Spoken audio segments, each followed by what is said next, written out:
What this band really needs is a way to still make people smile, and hopefully by leaving our backs on the floor. We've all got our aches and pains, but there's still a song to sing until we're so old we can't sing it no more. Oh, no one listens to our music. Oh, no one listens to our music. Oh, no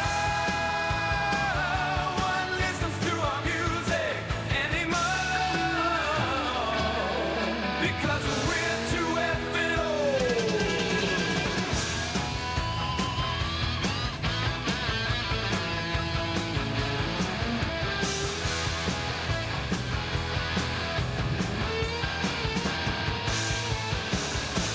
Well, I know I should know better, but I just love the stage.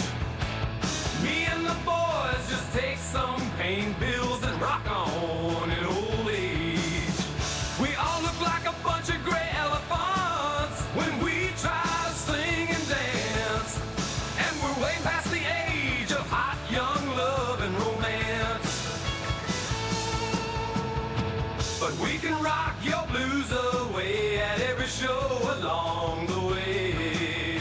We're muscling on through arthritis to put a smile on your face. We know we ain't your daddy's rock and roll, more like your grandpa's rock, but at least we have some soul.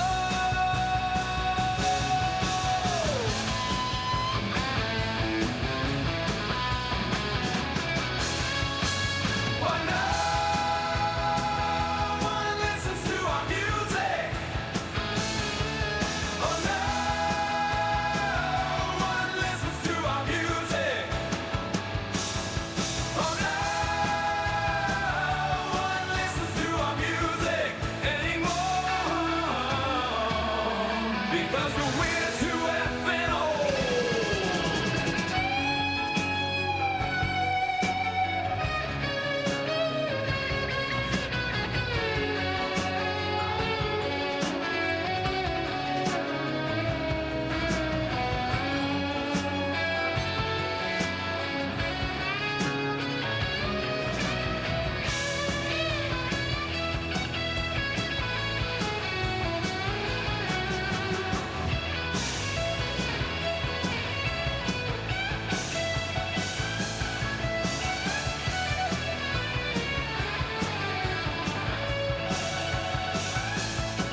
Oh, we're the band whose songs you may have heard one time in the grocery store. We rock the oldies station now, can't find us on the rock and roll station no more.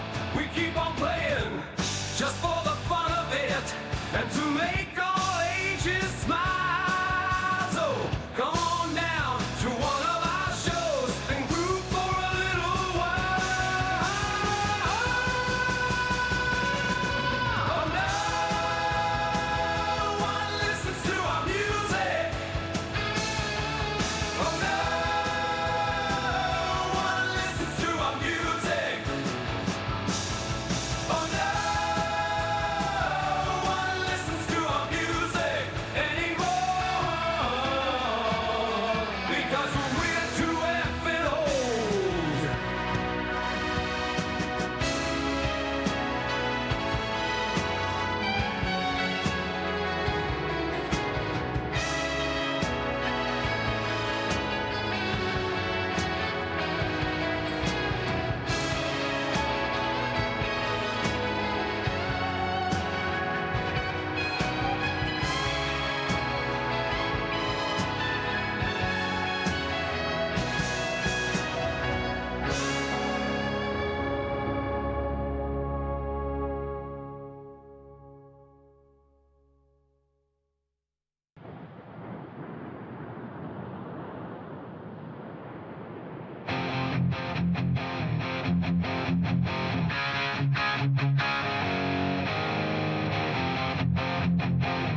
place with innocent electronic toys.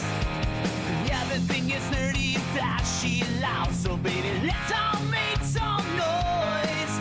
It's a retro YouTube flap from the 2000s camcorder video scene. Let's have some fun and nerd it out, chasing the multimedia dream.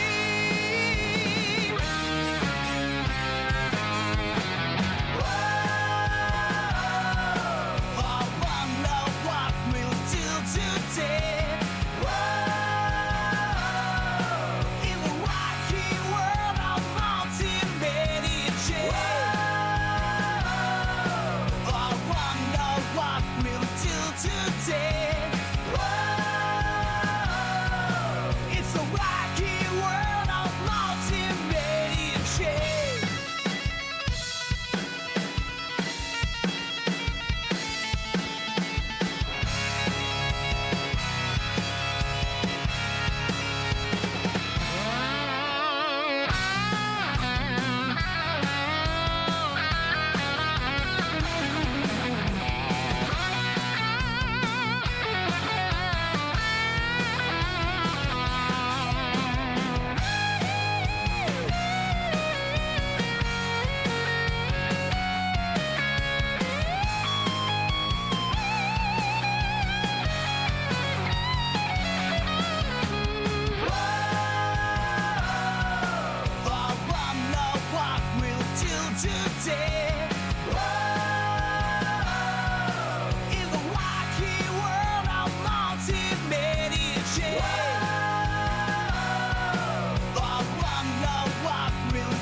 Sound check, sound check. I need to know that this stuff all still works and get everything where it needs to go here. Let's see. Sound check, sound check. I need to know that this stuff all...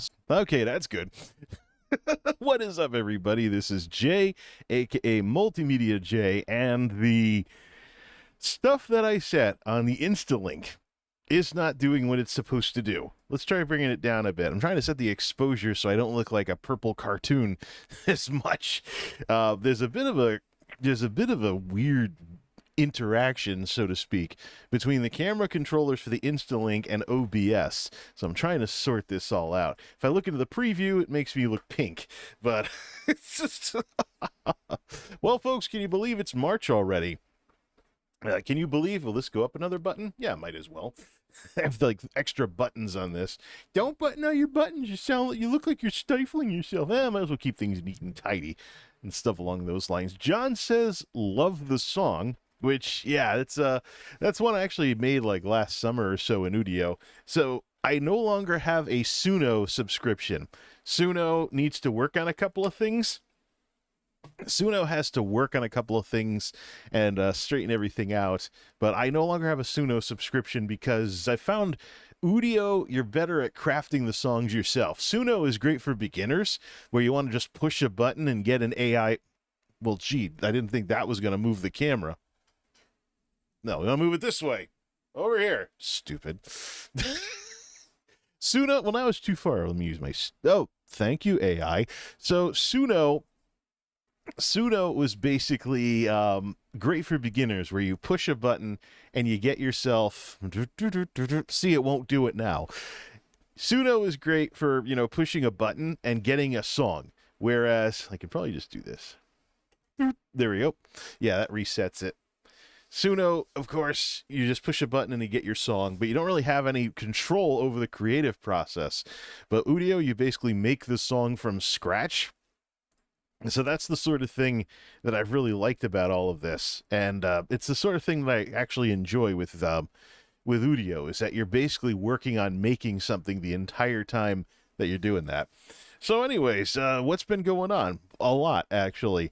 And besides playing with this camera and trying to get it to be a little less stupid, stuff like that. Besides all of that, I've actually been up to some stuff here. If I, over here, it won't go back any further. So drop the stand. So, yeah, there it is. You can see the Walmart box back there piling up for me, sending stuff off to East Starland. Gonna dial down my involvement in console gaming and go more PC-like, because I've been really getting into emulation, and not just emulators in general, but also emulated game collections. Like, I got the Mega Man collection on Steam, so if I want to... I also have, what do I have now? I have the Mega Man collection, the Castlevania collection, the Contra collection, the SNK collection, the Sega Genesis Classics. I gotta really work on this auto panning camera here. The Sega Genesis Classics and other stuff. Could turn off the gestures. Let's see. You can barely say a sentence without turn off the gestures. Turn off the gestures. I think I'll just lean to do this. Oh, well, now it's just staying put. All right, I should be able to just click this and reset it, right? Click, click, click. I guess we'll work with this then. Why won't the exposure go down though? That's what I'm looking for. Man, uh-oh. Well, who turned out the lights? Let's ISO everything. Yeah, I'm just trying to look less like a purple cartoon here. What if I turn down the shutter speed? This is...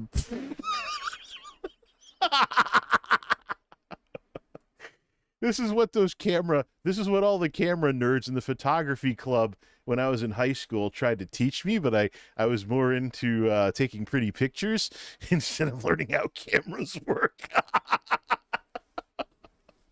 Well, there's your AV geek stuff for you. Oh my goodness. Auto framing. Well, let's see. Let's turn off the whiteboard and see if it'll auto. Well, let's see if it will follow me now. So auto framing basically means you can move around and move the camera. So that's what that does. What does whiteboard do? Yeah. Welcome to another wonderful episode of Jay Plays with the Camera that he can't figure out. Hey, that's the essence of discovery and learning how things work. Hey, it could be worse. I could have the version of this camera that's on the gimbal that goes even further instead of using a 4K capture going to 1080p to just pan around the existing image and zoom in without losing quality up to a certain point. What are you going to do? Say la vie here in 2025. But yeah, I've been getting into emulation with because I got Play Night last year, which unites all of my launchers into one thing I can click through to start games on here from pretty much any platform. And unless I get retro and I put a CD in this thing and have to launch a CD game, it's actually pretty cool. So instead of with what's going on with things these days, with what's going on with all the console stuff and whatnot, getting into hardcore console gaming and stuff like that, this is where oh, come on.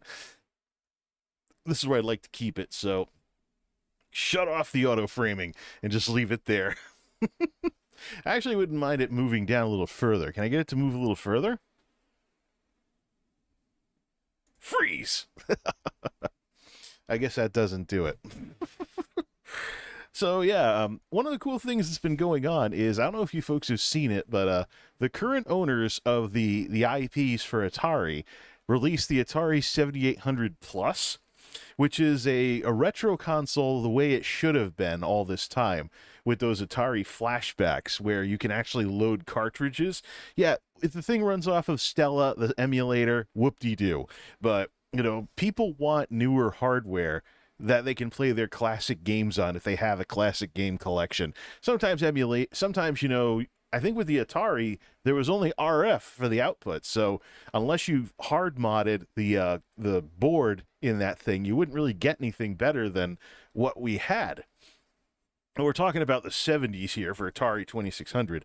But yeah, that's right. I also have Atari 50 in Steam as well, and the old Atari Vault game that was on Steam as well. So when I'm looking at retro versus emulation, the fact that there is a retro hardware console out just means I'll have way better controllers for anything involving emulation, like the Atari joystick that is actually made by Atari and feels the same as its predecessor back in the 70s and 80s. And of course, the controller we never got to have here in North America, the Atari 7800 controller, which is obviously inspired by what Nintendo was doing at the time, but the buttons are too far apart to really play Nintendo games like this.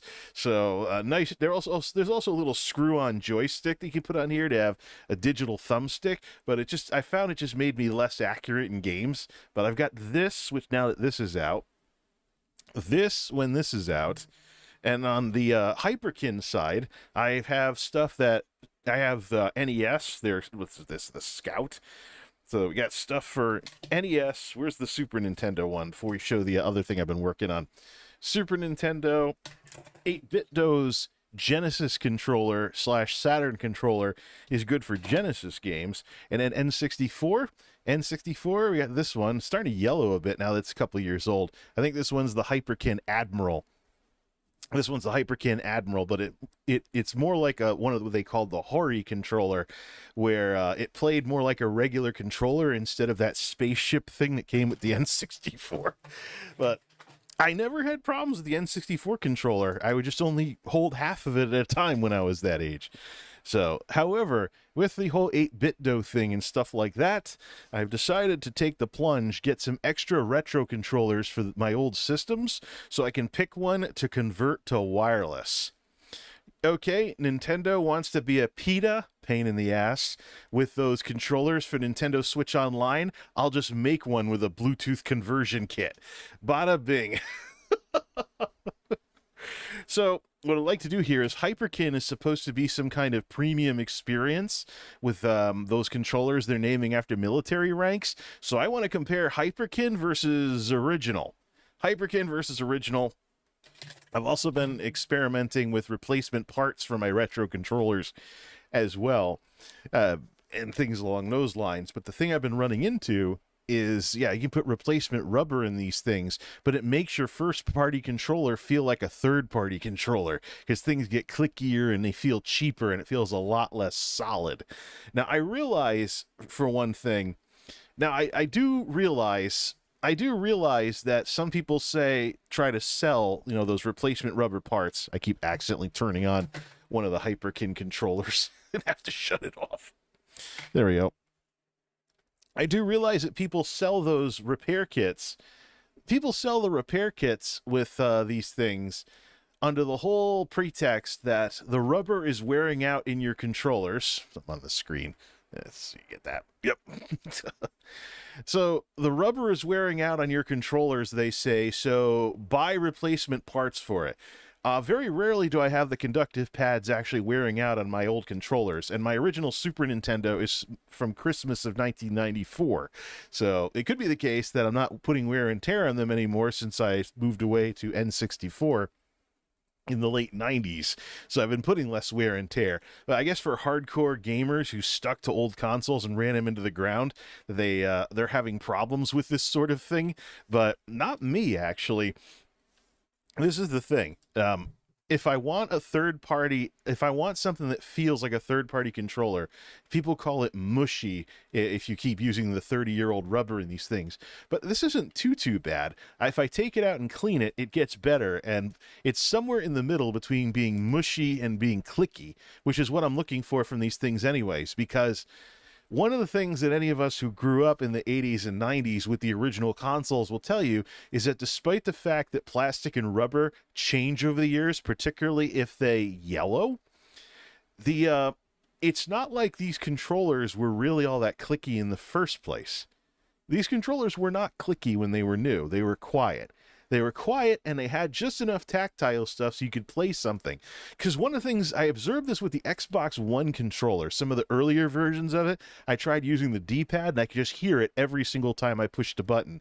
And that is just so distracting when you're playing a game and all you can hear is the controller. So you figure this would have been worse in the day and age when I was growing up, before all the gaming headsets and all the fancy sound systems and stuff. It would have been a thing back in those days where you basically were playing on a tube TV with maybe moderate volume at best.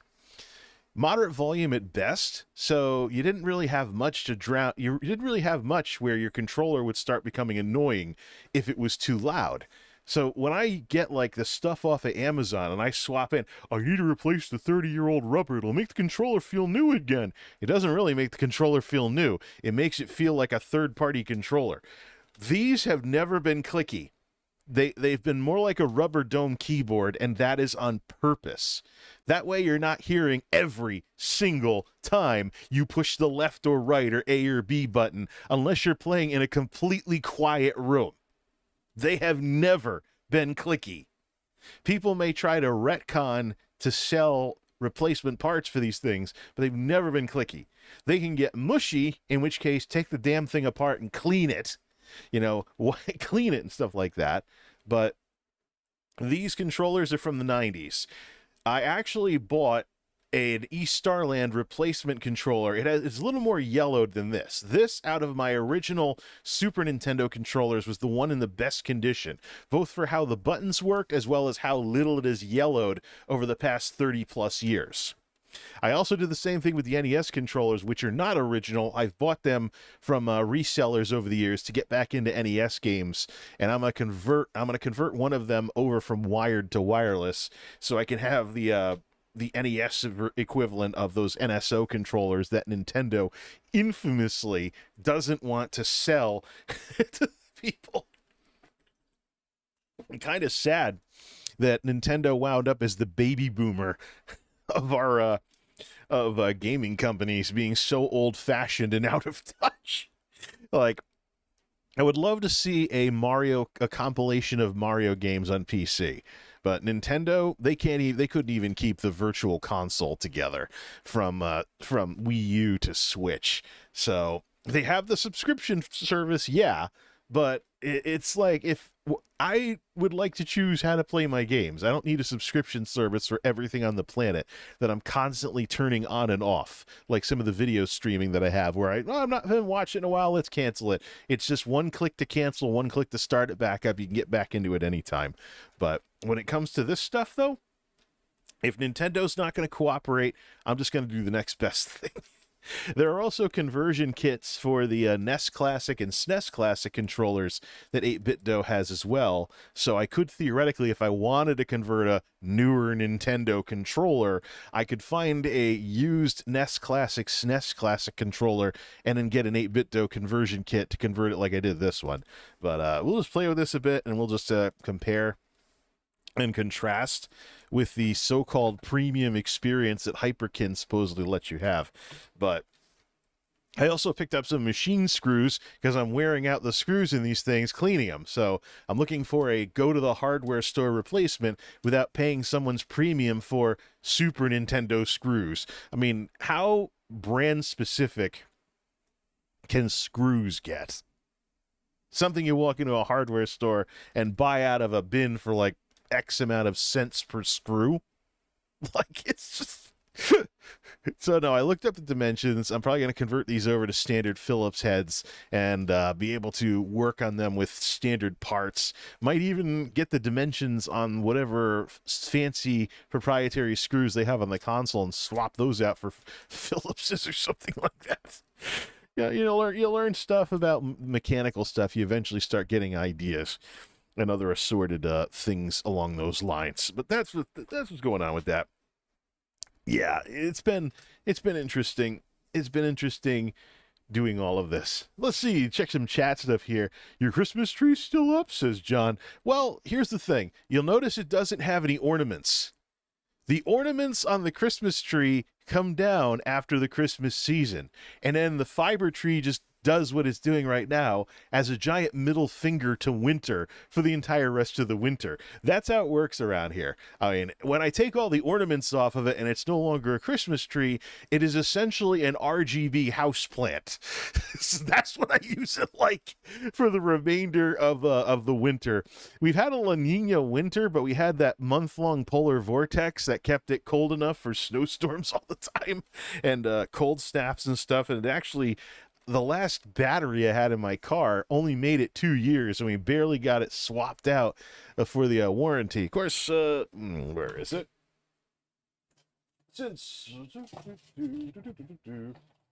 However, since I am a fan of lithium technology, I am no stranger to stuff like the Stanley FatMax that can charge phones or jumpstart your car.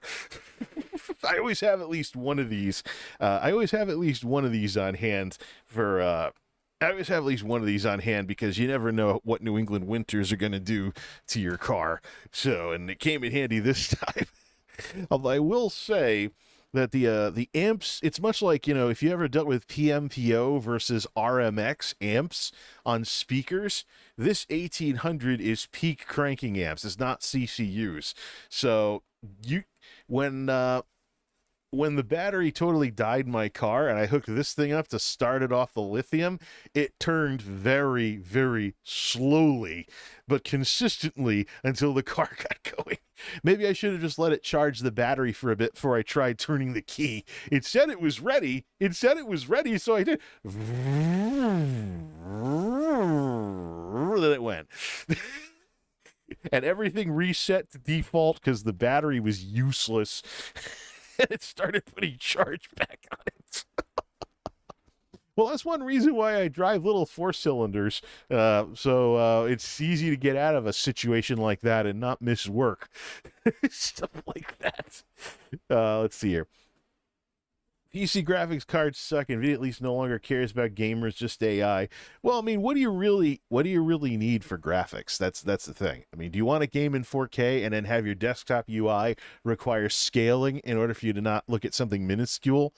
4K for me is something that if I had a 70-inch TV, I'd like that. But I'm using a 40-inch, same as I have for the last couple of since I went to HD TVs.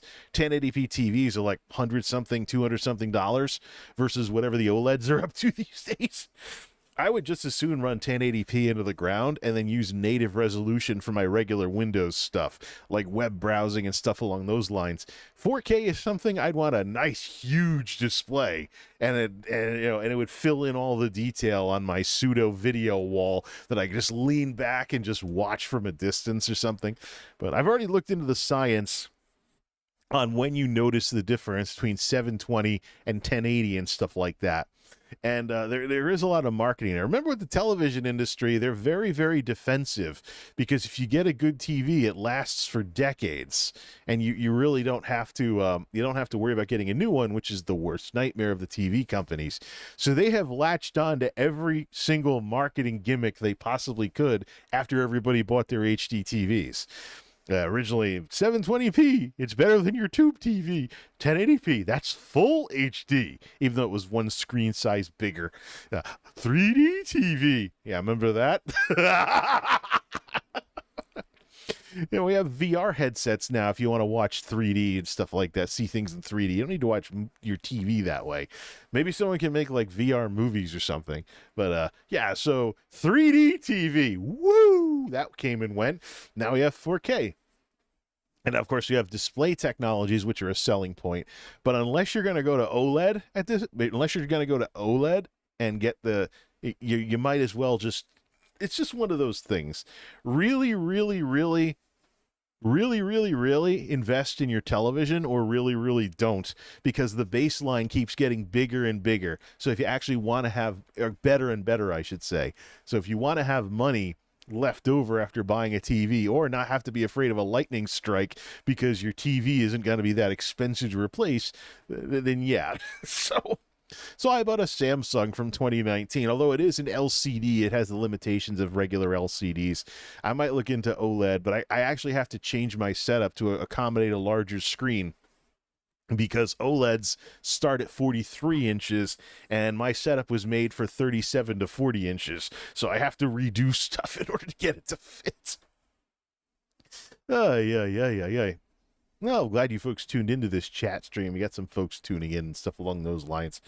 But yeah, I just wanted to not drop off the face of the planet yet again, or give people the idea that this channel was going to be all about AI music. One of the things from last year that I did not enjoy was not having hobbies. It's just there no real, I mean, you see, if you don't have something fun to do, your life becomes working and sleeping, and the stress just destroys you.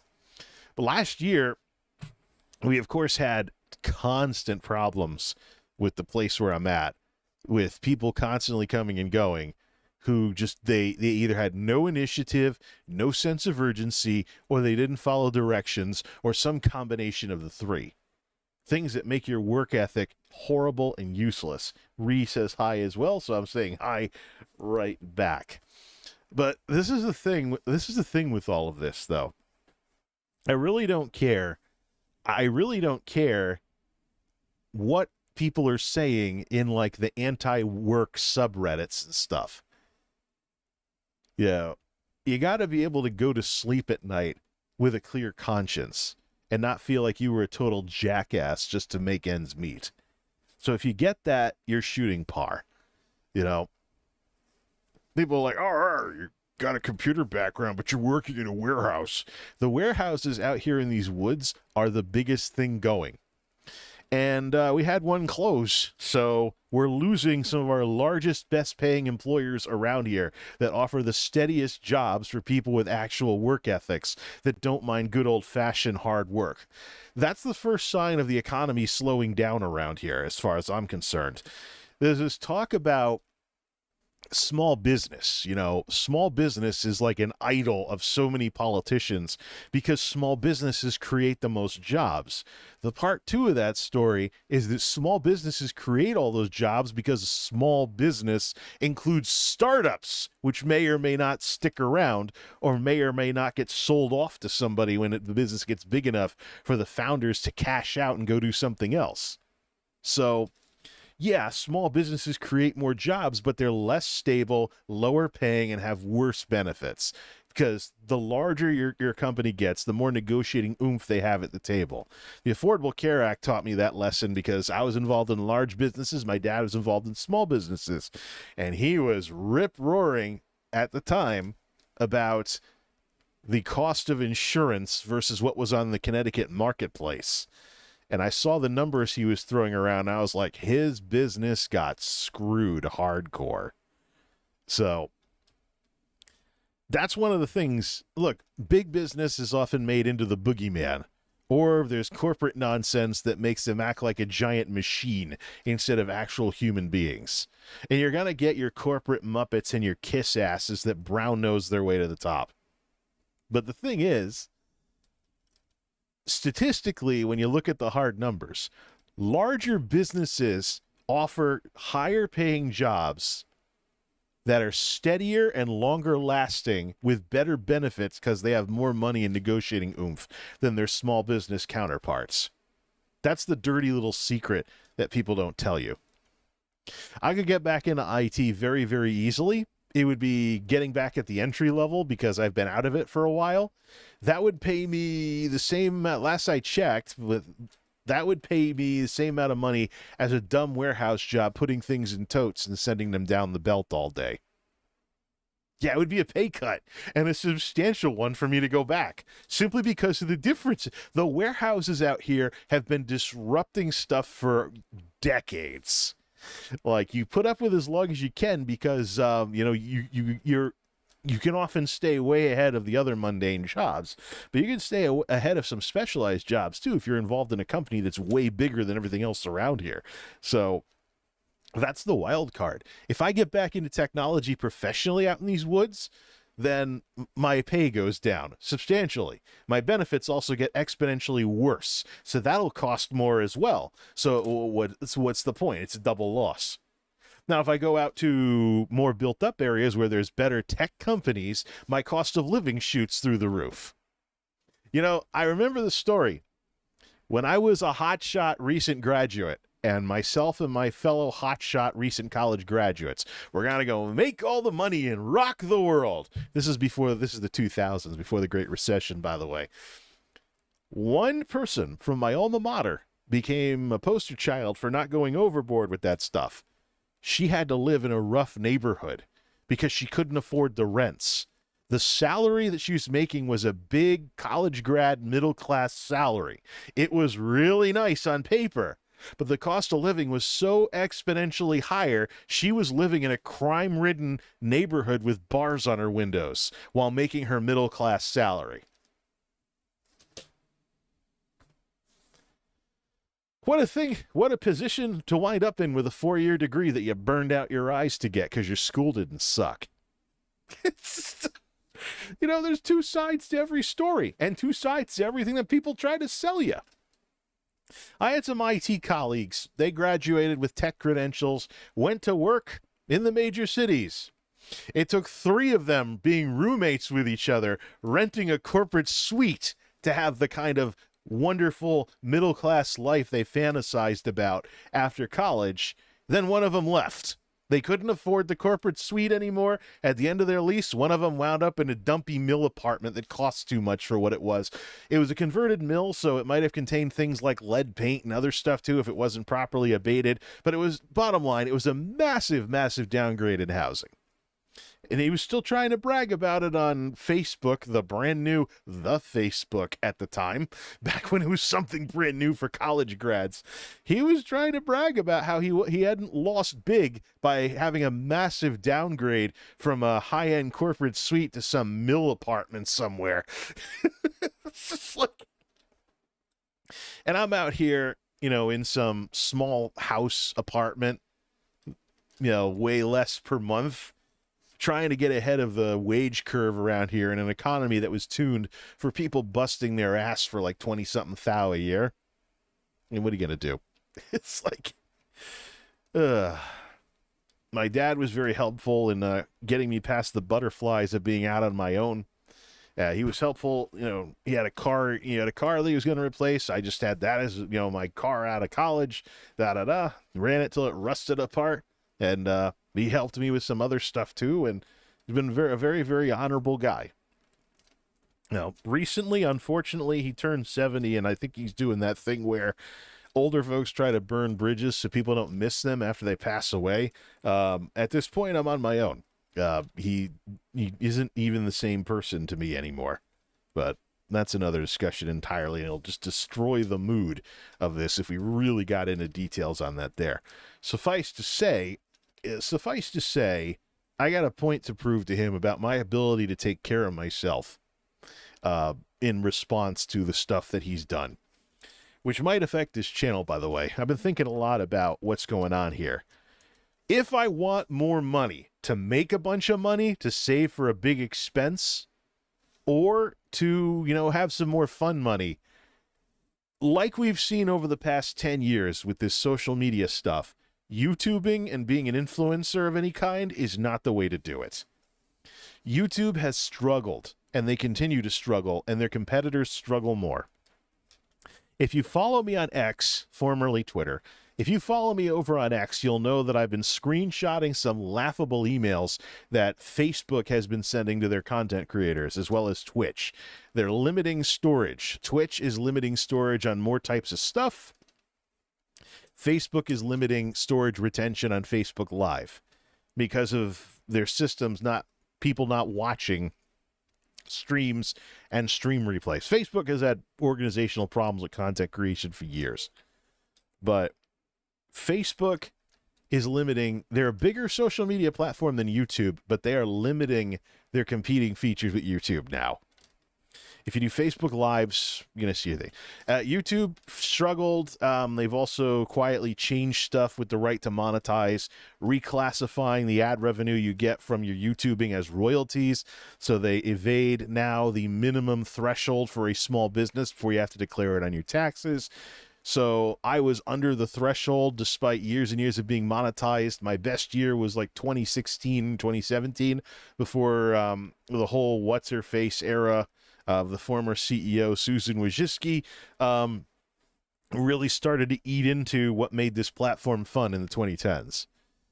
I never made enough money on yearly revenue from ads with what I was doing to have to declare it on my taxes, but when it was reclassed to royalties, now I had to. So, and the state was able to come after me for my piddly fun money that I made as a passive income from YouTube ad revenue being reclassed as royalties. That's the ugly side of being a YouTube partner. They call it partnership everywhere you see this crap. They call it partnership, but you're still like you're a independent contractor, so to speak. It's just marketing fluff. I prefer the original name, ad revenue sharing, for what this whole partnered content creator thing is. Bottom line, though, I'm from Connecticut. I'm from a high minimum wage state, and this is something I've had to think about. If I really want some fun money, I'm from Connecticut. I'm from a high minimum wage state. Our minimum wage now is 16 something an hour. If I work a rinky-dink part-time minimum wage job that I would have had working after school some days of the week in high school, the only thing that comes out of that is taxes. I don't need benefits. I already got them through my real job, so to speak.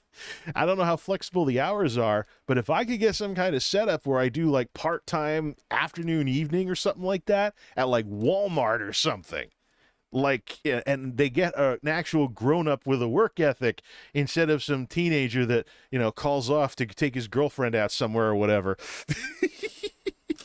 The jobs that my generation might have previously looked down on or been told to look down on, like, go to college instead of flipping burgers at McDonald's. Well, the way things are now, a rinky-dink part-time job on the side for some fun money that I just come and go from, it's not as bad of a thing as it otherwise would have been. Retail's high turnover. Walmart around here is extreme turnover. So now there's people coming and going back and leaving and all the time.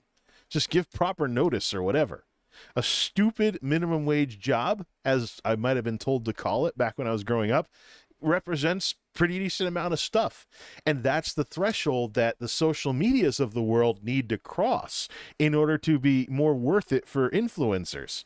Otherwise, you're going to keep seeing the warning signs that money sucks when you're a content creator. It's not just me. I just haven't gotten into things like sponsorships and trying to avoid scams and other stuff, and I've kept it straight up ad revenue, which we know has never worked. Businesses do not run off of advertising alone. They don't run off of sharing ad revenue. We learned that lesson during the .com crash, for Pete's sake. That's one of the things that killed a lot of what was supposed to be free businesses or stuff, or free services, is that they couldn't make the money from the advertising that they were selling. My go-to example is the original net zero internet. It was free dial-up internet. I actually had it when I came home for semester breaks in college while my dad had his AOL. I actually had it. It was a banner ad that sucked half your bandwidth to replace the banner ads while you were fooling around on the internet at maximum 56K dial-up speeds. It's just, they couldn't keep it going. They went belly up. The advertising couldn't pay the costs of running the service. Today, the Net Zero brand is still around, but the service that gave them their name no longer is a thing. So but that's the thing. It's just like getting that experience, watching things fall apart for .com bubble companies that went under when the .com crash happened. That's how I knew that this whole YouTube partnership thing was never going to be viable long term. There are some people like the Mr. Beasts of the world that do amazing with it. But think about Mr. Beast. Does he have any creative control of what he's doing, or does he have to make the same kind of videos over and over again to play the algorithm game and keep his thing going? I'll give you a hint. You can tell from some YouTubers, some of whom have hundreds of thousands of subs or even millions of subs, who cry about the algorithm on X. Like, YouTube, you're screwing me. I can't keep my business going. I might have to get a job again. Da-da-da-da-da. Yeah, well, times change and markets change. Just ask all those Twitch people that have watched their concurrence crash and their revenue crash as everybody came out of their pandemic stuff. It's like some of the stuff that Twitch is caving on nowadays, like multi-streaming and stuff, at least in their own limited way, is just blatantly the result of that crap. So jeez, like, whatever, man. But what am I even talking about? Well, that's the nature of these chat streams. People listen to them for some reason, so I do them for updates. But I assure you, this is not going to be, this channel is not going to be some kind of, anyway, no, back to the whole thing about jobs. I might very well just go work part-time somewhere, like the equivalent of an after-school job. At like Walmart or something, if I ever need to save up a bunch of money or get some fun money or something along those lines. Hey, we have someone here. Hey, I'm a big fan of your music, says Uncle Demon Hunter. Yeah, well, I'm glad you like it. That is something I got to talk about too. Thanks for reminding me. The algorithm is not friendly to AI music. I've been looking all over the place for literally anybody else who uses Udio to have like stuff I can listen to. And I think I might have seen one song grand total. So I think the problem is the AI flag, because of the controversies about AI. Even if the legal stuff gets resolved, like the lawsuit from the music companies and stuff like that, even if the legal stuff gets resolved, I think it's going to be an advertising friendliness thing, because there's enough of a witch hunt against AI out there for angry people on the internet to threaten to like boycott, somebody or some service that shows a lot of AI stuff. But I could do a whole discussion, like one of those commentary videos I've been meaning to do for the better part of a year. I could do a whole discussion of those. I could do a whole commentary video about AI, because the thing is with AI music, even if Suno and Udio had to stop using like commercial music to train their AI, there's an entire industry of sound-alike music out there that has been selling their music, through like royalty-free services like Smart Sound and not Jamendo. Jamendo was Creative Commons. Excuse me. But there's an entire industry of sound-alike music that sounds like Van Halen, that sounds like ZZ Top, that sounds like the Beatles, but isn't. No, and that industry's been around for all the time that this content creation thing has been a thing, and then some. Roadkill, which actually made it onto cable TV, had royalty-free tracks that I recognized because I looked for music that sounded like the stuff you'd hear on the radio, and I found stuff like Over Z Top, and what was that Van Halen sounded like? It was by Rick Rhodes. It was some reference to Jump, because it sounded like Over the Edge or something. I don't know, forgot what it was called, but it is a blatant style pastiche of Van Halen's Jump. Blatant. And it's different enough that the record company can't go after the music folks because of that. That they just can't. So that's the thing with this, is what AI is used for with creating your own music is gonna happen regardless of what happens with the RIAA, because just change the source material. Now, you've got your commercial music, but there's sound-alike music right underneath it that you could train the AI on instead. So it's not like if you can't make classic rock songs in Suno that there's going to be anything that's going to stop you from doing that. The only thing that's going to change is the source material. Plus, how about sound-alike artists and sound-alike bands? How about those bands that sound like Led Zeppelin that have made it into Forza Horizon 4 and Forza Horizon 5? Maybe they might want to put their music in circulation with AI and use it to train AI and have AI train off of it. Maybe receive some kickback or something for submitting their stuff. I realize we're working all of this out, but the cat's out of the bag when it comes to AI music. What I'm looking to do with tech videos and otherwise, also stream music as well. Up to this point, I've kind of created my own little Grand Theft Auto radio station type thing. using the music AI as an asset. The latest track that I made about Wonder PC was a Britpop where I wrangled the guardrails of Udio to try and make a pastiche of Oasis's Wonderwall. It didn't work out very well. And I wound up with a meandering song about PC gaming that is nowhere near concise. But no, I basically wrote parody lyrics and then saw what the AI would do with them for the melody and to try and pastiche it. It didn't work out too well, but it's a listenable song, and I'll put it into my soundtrack for when I'm streaming games. But I also, as you saw with the guitar thing that I did earlier, I want to make instrumentals to be its own soundtrack for any tech videos that I do. No more YouTube audio library, no more anything, because the YTAL is a mix of the old songs and commercial stuff with licenses anyways. So I'd rather just generate a soundtrack. I may have to hit the AI flag just to be honest about it, but resources for content creators via AI is an underrated use for a lot of these services nowadays, especially with their pastiche capabilities. Like the song at the beginning of the stream, No One Listens to Our Music Anymore. That was me being a little more successful. So I'm playing with this controller because I want to try it out. Was me being more successful wrangling the guardrails of Udio. Because I was very specifically thinking of the Doobie Brothers' Listen to the Music song from the 70s. I listened to the music, and the parody pastiche joke punchline was they're an old classic rock band now. I was making fun of the old classic rock bands that are still playing in like their 60s and 70s.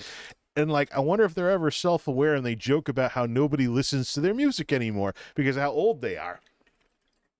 They still have fun. They still do gigs. And in some cases, people wonder why they haven't retired, like Dawkins. But if you for me, the head scratcher is Axl Rose of Guns N' Roses. The guy clearly can't do hardly any of what made him popular anymore. So I think the poor guy's gonna run himself into the ground if he keeps trying to do shows. But unless the drugs get to him first. But it's just. These old 70s, these old classic rock folks who were big in the 70s before MTV was a thing that are still playing as like grandpas and stuff. That's what I was making fun of with that song. And I'm sure that there's probably some bands from that era that would be in on the joke and be like, yeah, we're old. They play our music in the grocery store instead of on the classic rock station. We're oldies now. Whatever. We had fun. That attitude is out there somewhere. But that was one of my more successful attempts at trying to make a pastiche in Udio by wrangling the guardrails that keep your song from sounding like existing songs. So, I mean, every so often I'll get lucky because sometimes using these generator services, these music makers, is like playing a slot machine where you put your money in, you pull the handle, and you see what you get, if anything. Fubar Mike says, I heard a Linkin Park song playing in the grocery store a few years ago. At that point, I realized I was old. Oh, yeah. It's like I actually had another pastiche on the Suno side sound like Chester. So I just went with it for play some stuff. But there's like a ton of like TikToks and Facebook reels about millennials hitting 40 or whatnot, realizing Linkin Park is considered a classic band by some younger folks. Kind of like when the kids said that about Blink-182, right? Yeah. Linkin Park in the grocery store. Yeah, I can totally imagine that, especially as a publicity thing where they play the old versions of the songs after they got their new singer. So it's something I can absolutely imagine. But yeah, so when it comes to AI, it's a creator's resource as far as I'm concerned. You probably won't make a chart topper with it. What's my age again? No one wants you when you're 43. Yeah, For the most part, though, I don't actually try to make stuff that sounds like real songs. I try to pastiche things. Like, I'll go after a certain sound or a certain style or something along those lines. Like, the pop punk stuff could have been like a million different number bands and stuff back in the 2000s. But I got a song about, I got songs about playing World of Warcraft. I got songs about playing World of Warcraft too much. Pretty Girl in the Prius could have been any number of bands in the 2000s singing that song. But and of course there's the one about, hey, why is my girlfriend dumping me because I'm better at Fortnite, which is an anachronism because I'm making a 2000s pop punk pastiche about Fortnite, which is totally a 2010s game. So I got to do that with dubstep at some point. Look, I'm a longtime Weird Al fan. I'm absolutely a longtime Weird Al fan. Sometimes a little too much. But the thing with this AI stuff is, so when I get to tech videos and things like that, I want to have a mixture of songs with and without vocals that I can play as my new soundtrack. And you, of course, saw you folks, if you tuned into the beginning of the stream, you heard the Wacky World of Multimedia J theme. No, I'm not cheese-balling it by playing that for streams because I'm not making tech videos. I want to actually make tech videos again. The thing is, and this is something, what are we at, 58 minutes in? Here's the thing. There is one elephant in the room right now that is scrambling the living daylights out of everything with this channel. Last year, I didn't like not having hobbies and spending too much time working. What the hell, camera? I didn't like spending all that time working and sleeping. Hey, AI cameraman is going to have their tech issues. Wonder if there's a firmware update that makes that a little better for this thing. But, computers. Ugh. How have I been putting up with these things for 30 years? Yeah, is it 30 years? 1995, middle school. Got introduced to a Macintosh and really got into computers in my underfunded schools that had Apple IIs. Multimedia computer, click around with a mouse, played sounds, recorded stuff with a microphone, and I was like, this is cool. So in one of those pizza box Macintoshes from the early 90s. 2005, 2015, 2025, baby. 30 years of being into computers. Yeah, I'm old too. Either way, I guess I have been into this stuff for a generation. Well, I mean, this gray triangle here didn't come out of nowhere. Well, it's... Oh, is that why you're always facing that way? Oh, you want to be a jackass about it? Here you go. There, I finally faced the other way. Holy crap, did Jay move? That place looks just like his old place. I suppose it's better than doing this. Ha! G'day, mate. Now I'm in Australia. Okay, that was terrible.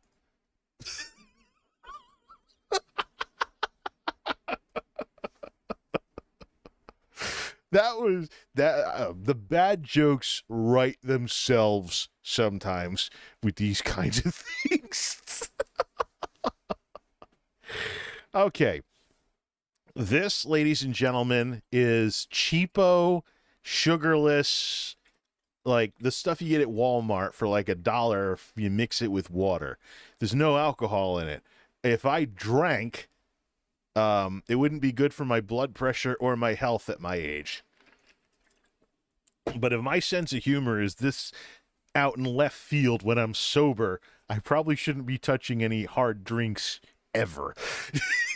So, for the sake of myself and those around me, I will continue to be the fat guy with the bad joke, the old fat nerd with the bad jokes that you know and love. Whatever. The elephant in the room that we keep talking around in circles, not getting to. How about we actually get to it now that we've crossed the hour mark? So, last year, I did not like not having hobbies. I want to do something about that this year and not poke around on Suno and Udio all year. There is one thing that has scrambled the living hell out of everything and all my plans to do this stuff again. And it's something you've probably heard if you've been tuning in on the news, but it is scrambling the hell out of everything. Trump tariffs. And we're going to talk about that when we get back after playing some more music. Stretch break time, and I hope I can stay on topic when I get back.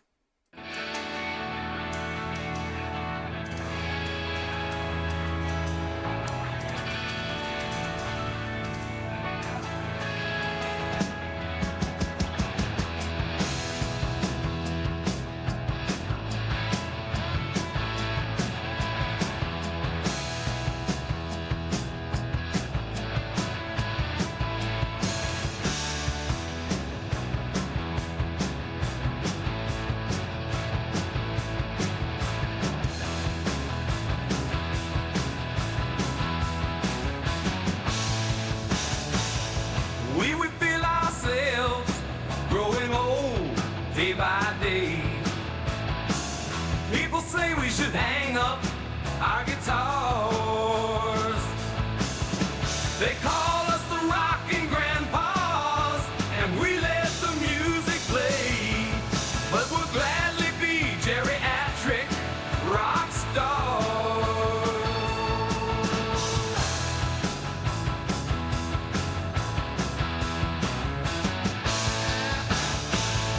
What this band really needs is a way to still make people smile and hope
grocery store. We rock the oldie station now. Can't find us on the rock and roll station no more. We keep on playing just for the fun of it and to make all ages smile. So come on down to one of our shows and groove for a little while. Oh, no one listens to our music. Oh, no one listens to our music. Oh, no one listens to our music anymore because we're too effing old.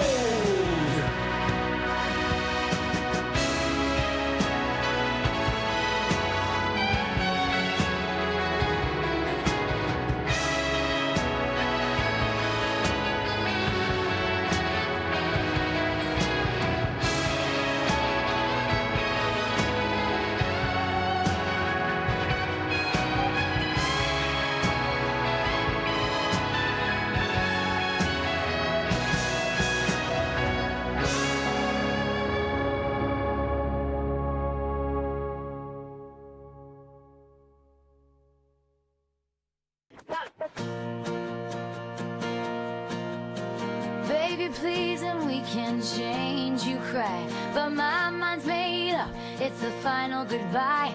Took a look in the mirror, fresh fire in my eyes. Time to step to the beat, no compromise.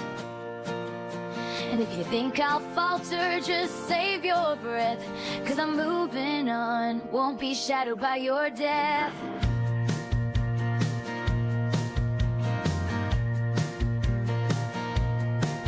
I just ditched that sorry old text you sent begging to survive. You're a tearful mistake who's really bad at trying. So watch me toss your letters, all those pitiful lines, as if 5 minutes ago you're just another ex to discard. And if you're feeling lost, just save it for the stars, 'cause circling back to me won't get you very far.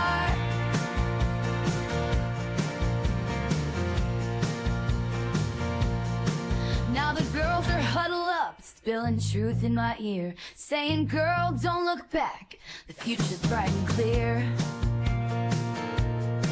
With every step I take, I'm walking fierce and proud, 'cause this pop princess won't be easily bowed. 5 minutes free, my world's coming alive. In the rear view, your memory won't survive. Your clothes in a bag, dropped out by the door. My heart beats louder than the slam, won't miss you no more. Out with the old, in with the groove. This queen's on her throne, got nothing to prove.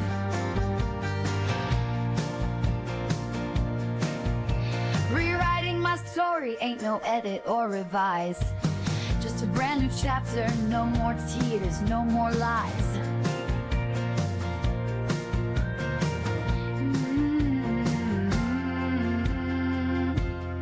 When we first met, we were like Romeo and Juliet, but look what you made me do.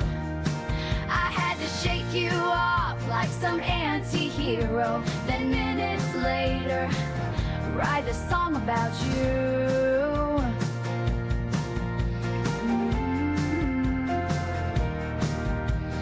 Whoa.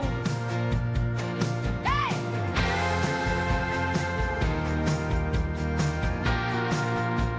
I can't believe I wrote a song about you. Minutes after dumping you.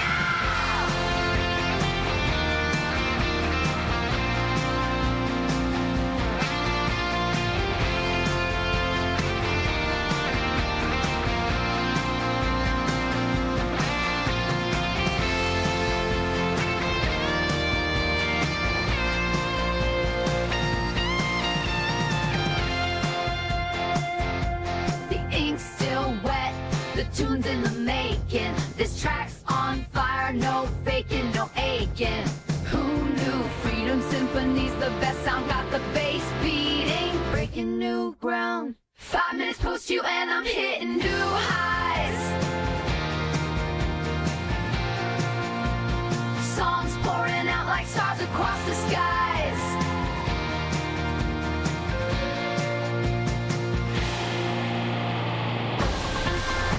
My phone's on silent, heart's on loud. 5 minutes later, I'm lost in the crowd. Your shadow's gone, there's just bright lights. I'm the solo star in these neon nights. You thought you broke me, but I'm breaking free from this 5-minute history. Now you're just debris.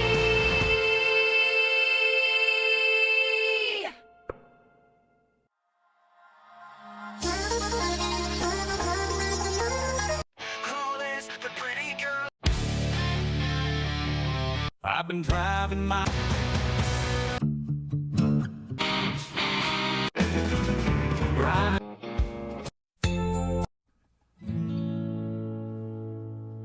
on the outskirts of circle.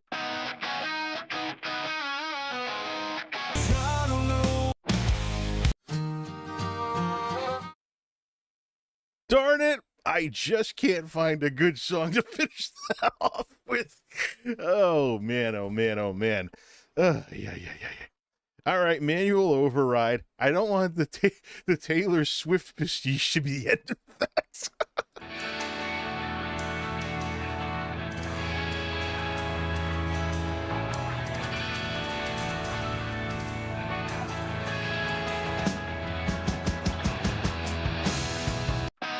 The devil. Woke.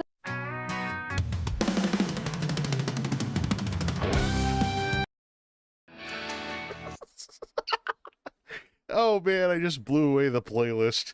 I really should just curate this thing.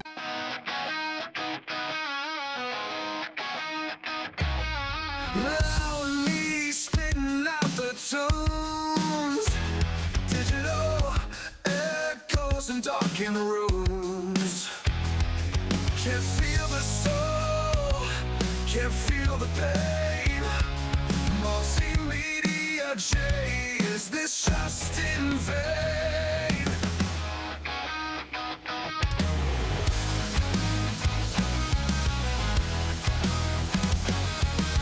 Strings and beats, algorithm roar, digital echoes and darkened rooms. Can't feel the soul, can't feel the pain. Multimedia J, is this just in vain? Strings and beats, algorithm roar, searching for something I've heard before. Frustration builds, frustration swells. Is not me a savior or digital? Can you hear me loudly? Will you break free loudly? Good enough, or just for digital fluff? Cold machine with melodies tight, chasing shadows of the night. Output clean, output pure, but where's the heart? Can it endure? Cold machine with melodies tight, chasing shadows of the night. Output clean,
Much, much, much better.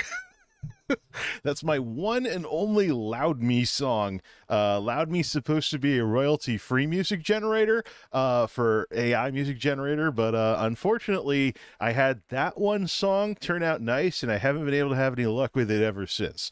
So, yeah, I didn't stick around. Plus, it sounded like old Suno anyway, so it made me wonder if they just, made some copycat technology or something. But that's actually the kind of music I want to be making on Udio. One of the things you can do with AI music is that you can actually continue a type of music that maybe was popular in the past that you liked, but now it just, for some reason, people don't want it anymore. Like, the joke is that Nickelback killed rock, but nowadays you hear these Zoomers out there retconning the 2000s rock music scene, saying, it was just a bunch of butt rock. Yeah, well, the term butt rock has been applied to everything from the 80s forward. It basically means a type of rock music that people don't like. So there's no genre, there's no style. Well, technically rock, but there's no style, there's no nothing to the whole butt rock thing. It's been applied to 80s, glam. It's been applied to 90s grunge. It's been applied to 2000s post grunge. So very different sounding types of music that, I don't know. I've watched some YouTube videos on it that people are probably taking as gospel truth, but that whole 2000s gritty, realistic, but not like crying all the time stuff, that's what I want to make with Udio. It's just very rarely do I hit the jackpot on getting that sound when I specify 2000s rock or 2000s post grunge. So the wild card before that break that I desperately tried to not end with the Taylor Swift pastiche about writing a song about a boyfriend she dumped 5 minutes ago. Obviously, you know what the jokes are with that. But before that, we were talking about the giant wild card when it comes to everything that I'm doing right now, and that is Trump's tariffs. Trump tariffs. Here we go again. Trump's back. Woohoo! And the bull crap. How demonetized do I want to get tonight? That we dealt with from him last time will be coming back too. Just like when graphics cards were artificially too high because we're going to have this huge trade war with China. Oh, yeah. Uh-huh. Maybe you're buying electronics that you think is a Japanese brand or a Korean brand, but as part of the assembly process, they are assembled in China and subject to the tariffs. Yeah. I hate tariffs. I hate mercantilism. I support capitalism, which was a response to it. The existence of money and a market should not be to make the central government rich. It should be for merit to determine in how wealthy individuals can get and how great their life is going to be. That's what it should be all about. This is supposed to be the United States of America. The last time we had a mad king that was trying to make the central government rich off of the backs of the little guy, we dumped tea in the Boston Harbor.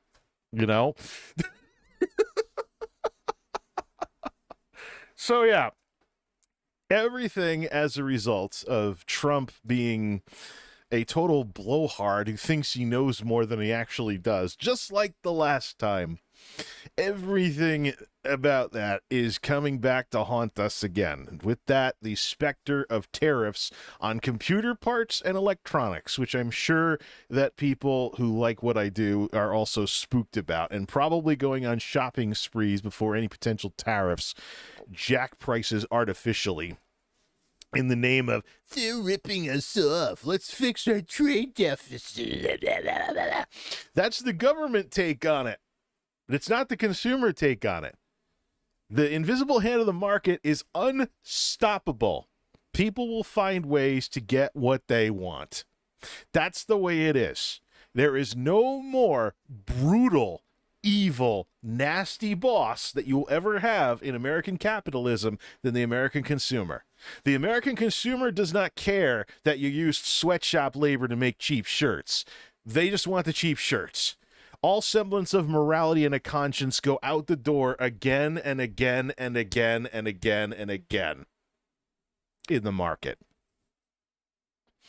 And we're going to see that with this this racist crap that is being pushed in the name of making things in America. Well, there's some things, that we haven't made in a long time. We might not have the talent for it. There's one of the downsides of President Biden's Chips and Science Act is, okay, we onshore manufacturing of semiconductors back from Taiwan. But you need the facility. You need the people used to working in the facility. You need the talent. There's a whole bunch of things you need in order to be successful making chips. But it's just, either way, I am not looking forward to computer parts and other stuff being more expensive than it needs to be, especially at a time when we've been fighting inflation for a couple of years after the nonsense that happened during the COVID pandemic. So I am not happy to be seeing this. As a result of all of this, I bled money badly last month, buying all the electronics I wanted before the tariffs hit. I bled money like a sieve. Of course, I've been working extra hours and getting more hours during this time of the year than I normally would. So it wasn't a total wash. But here I am, right off camera, with this EVGA power supply that I otherwise would have waited until later in the year to purchase. Why? Because I blew out the power supply in 2010's monolith. Remember how I said back when I got my that graphics card for Hogwarts Legacy, that the power supply couldn't handle it? We're having all these things, the power supply suddenly sucking power for a split second, and power supplies and graphics card companies were fighting over who is responsible. Was it intermittent surge or something like that they were called? Some term I don't really care about anymore. But, motorcycle. Yeah, it's almost motorcycle season. One of the hillbillies on my street is riding his motorcycle in March, when we might have some snow going on out there, and it's 32 degrees outside. Yep. How many extra leather jackets do you think the hillbilly needs? Yeah. Oh, listen to that rumbling. I don't know if it's making it onto the mic, but I can hear it through the headset and I can hear it through the wall. It's 7:47 at night, and it's cold enough for things to freeze. Hey, buddy, I know about biker culture and how you like to fight the power and stuff, but you don't want to be riding a motorcycle when it's cold enough for puddles to freeze into ice on the roads.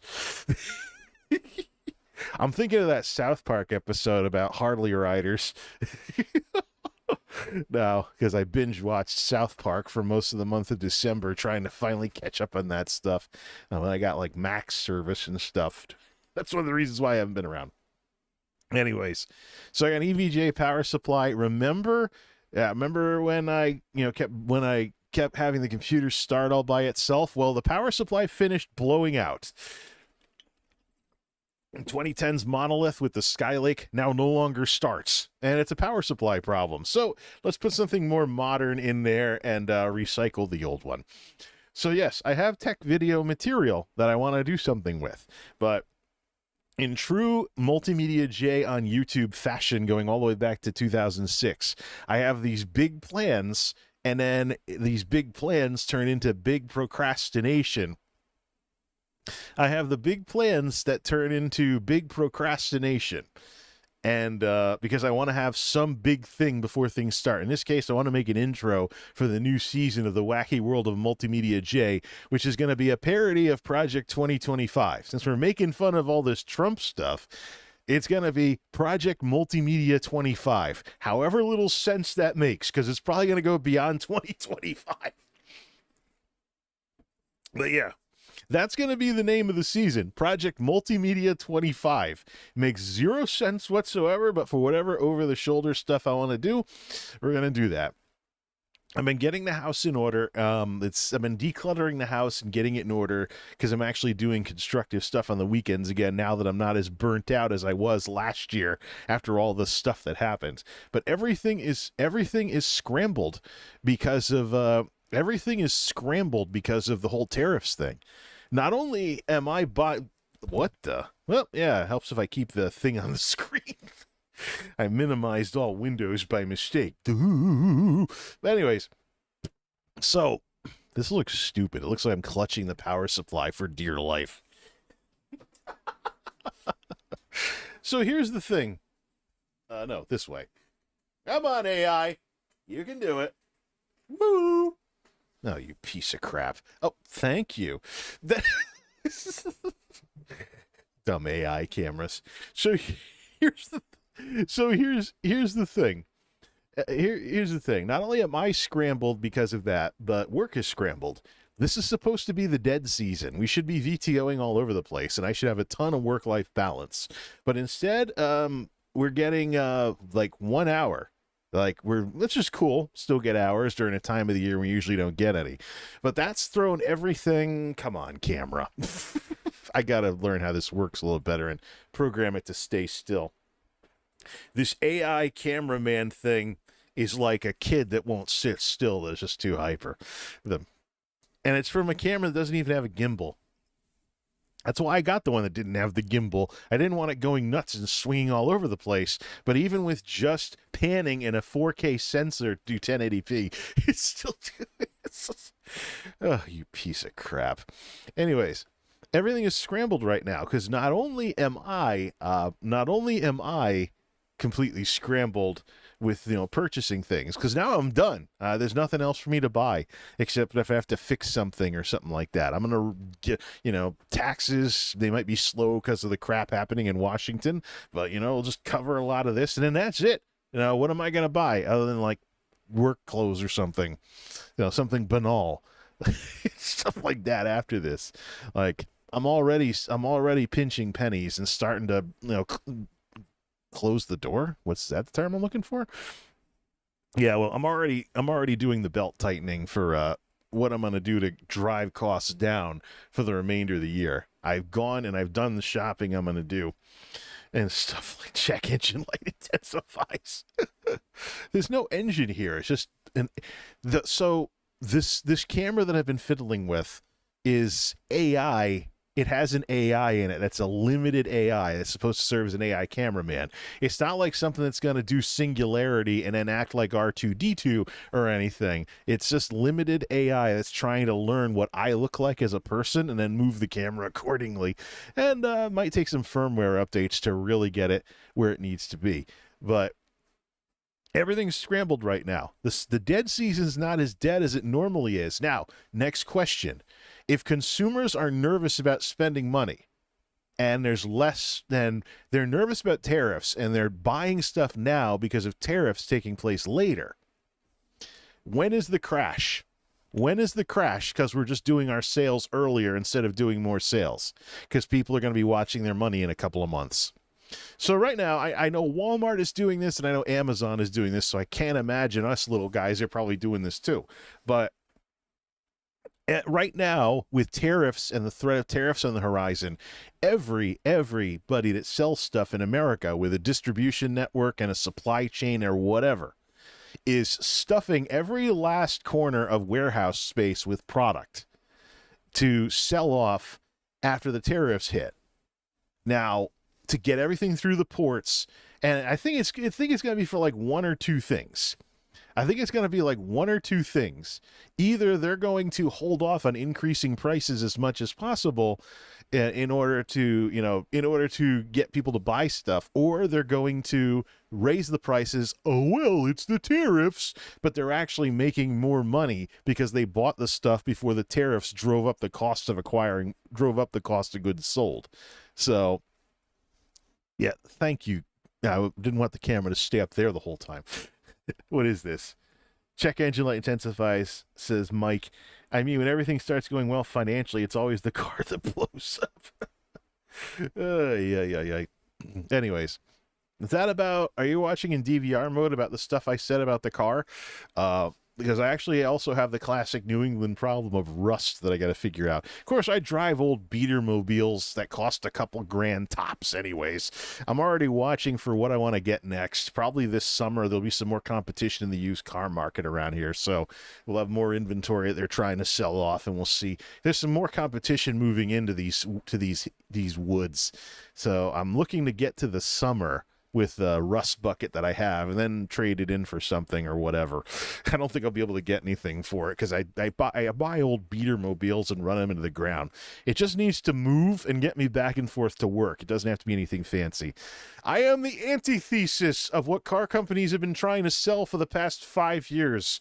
I'm more in line with Henry Ford. Just give me my generic Model T so I can go to work. I don't need anything fancy. I don't need a computer on wheels. I don't need touch screens. I don't need a mommy mobile with all the bells and whistles. Just give me something on wheels that moves and can handle a New England winter. The end. Oh, come on, computer. Maybe I can learn its nuances and then kind of make the bad jokes come along. But, so that's the thing. There's more activity going on right now than there otherwise would be because the dead season isn't as dead, but is later this year going to be deader? So what, are we going to be talking like EVTO or something at a time of the year we normally don't have it? We haven't had that since the pandemic. So it's going to be interesting if the Trump tariffs had the same effect as COVID and things died for a couple of weeks because everyone bought everything early. I'm just going to say this. Between the situation with my dad, which is ugly and getting worse by the day, and the situation with work, I'm just going to say this. The American dream is stability. There's a lot of philosophy about what the American dream has turned into from whatever you were told when you were a kid. Where I come from, the American dream is stability. You want to know that you can keep a roof over your head, keep yourself fed, and pay your damn bills. If that means some people love the entrepreneurial chasing dollars everywhere thing, but at the end of the day, we just want to know that we can make it, that we can keep ourselves in one piece. And I don't think you can put a price tag on the ability to go to sleep at night without going nuts with anxiety about how you're going to do this or how you're going to afford that or whatever. And we see that with stuff like the S&P 500. Trump freaks out the market with something like tariffs and stuff. And yeah, I mean, the whole Biden boom that we've had since the pandemic is still going on, but the numbers are a little lower than they used to be. When the liberal media tells me that Trump's crashing the economy, I turn on the 5-year thing for the S&P 500 to bust through the propaganda. Cameron's nodding, agreeing with you. But I keep an eye on the hard numbers. I don't let some news anchor or, some talking head on TV or the radio tell me what everything means. I interpret things for myself. So when someone tells me the S&P 500's terrible, I'm going to look at the 5-year thing and see if it's only terrible versus the last 30 days. Same way with the whole thing when people say that Twitch is dying. I look at the 5 years of concurrent numbers and see that they're still above where they were before the pandemic. So they're eroding what they gained during the lockdowns, but they've still netted an increase in the size and popularity of the platform. But that's the wild card. So for 2025, there's two major things I want to do. For 2025, there's two major things I want to do. And those of you who listen to my rambly ass chat streams are going to know first. Thanks for tuning in. So there's this entire commentary scene that I've been missing that people take like Stream Gear, something like what I have right now. I'm looking at the preview and I'm looking at what's on the YouTube preview, which is smaller, more in line with what it would look like on a smartphone. And I like how this looks. Compared to some of what I've had in recent years, I think when this camera's not panning all over the place, I think it's pretty cool. I think it's where it needs to be. I like the look, even though I could probably be a little bit brighter, but everything's blue enough and not purplish and stuff. Plus, I screwed up. I had the cat light on when it's not even pointing it the right way because Shadow doesn't have anywhere to sit on the couch right now because of all these things sitting in the box. Still working on cleaning, decluttering, and rearranging all this place. But I intend on jettisoning a lot of stuff and selling off most of my console stuff to East Starland. Because of my switch to the Switch 2, maybe, but I'll definitely doubling down on PC gaming and emulation, especially with these compilation games that are now on Steam that used to be the things you'd like buy a PlayStation 2 for it to play a few retro compilation games. The Sega Genesis collection, I actually still have the one on what is it? PS3. But I have the Steam one that was recently discontinued. Makes me wonder if Sega is going to come out with something new to replace it. But either way,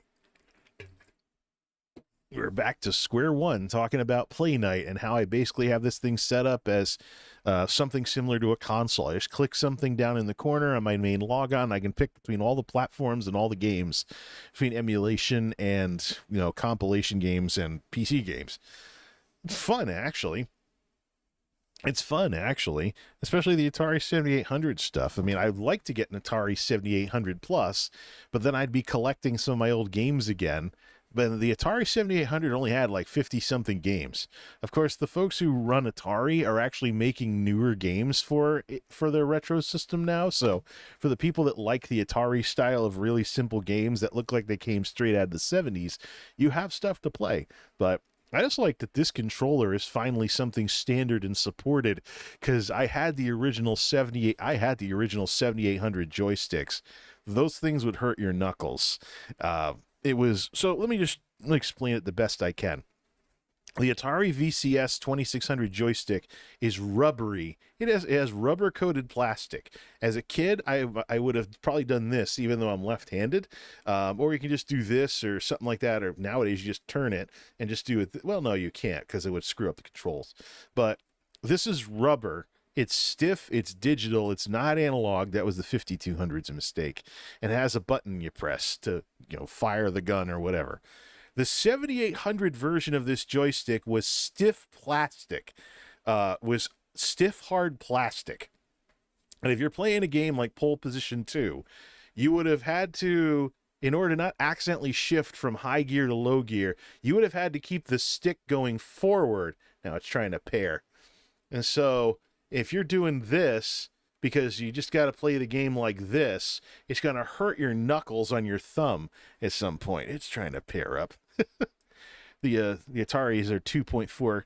The Atari controllers from Atari, to go with the reproduction consoles, they're 2.4 gigahertz only and not Bluetooth, but they share broadcasting things. They share nubs that they broadcast to on your system if you go USB with them. So I can have one of them plugged in, and I'll have an extra that I could theoretically plug into a 7800 Plus if I ever got one. But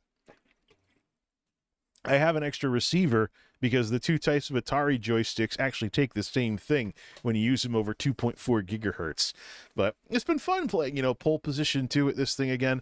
Maybe someday I'll get a 7800 Plus and find an old copy of that cart sitting around. But the only 7800 games I had was Mario Brothers, Donkey Kong Jr., Pole Position 2, and Dig Dug. That was it, because of the ill-fated state of the 7800. There's a lot of problems with it too. Like the audio was no better. The audio chip on the 7800 was no better than the 2600, and this thing had to compete with Nintendo. Didn't work out. But it's been fun, kind of reconnecting with where my gaming began and stuff. I could also probably do a better job capturing the gameplay through emulation than through the HDMI recorders like the Elgato box and stuff. At some point, though, I'd love to have a 7800 Plus. It'll feel like coming home after 40 years of gaming or whatever it's up to. Let's see. That'd be when I was 46. So 3 more years. Getting old sucks. But yeah, getting old sucks. What are you going to do? But yeah, 3 more years. Started playing when I was 6. Started playing games on the 7800 with 2600 games when I was 6. Because in the days of Nintendo, if your family was poor and you didn't have a lot of money, Atari was the cheapo console after the video game crash. So there were people that had secondhand Atari games for the 2600 that would work in the 7800. So I played mostly 2600 games.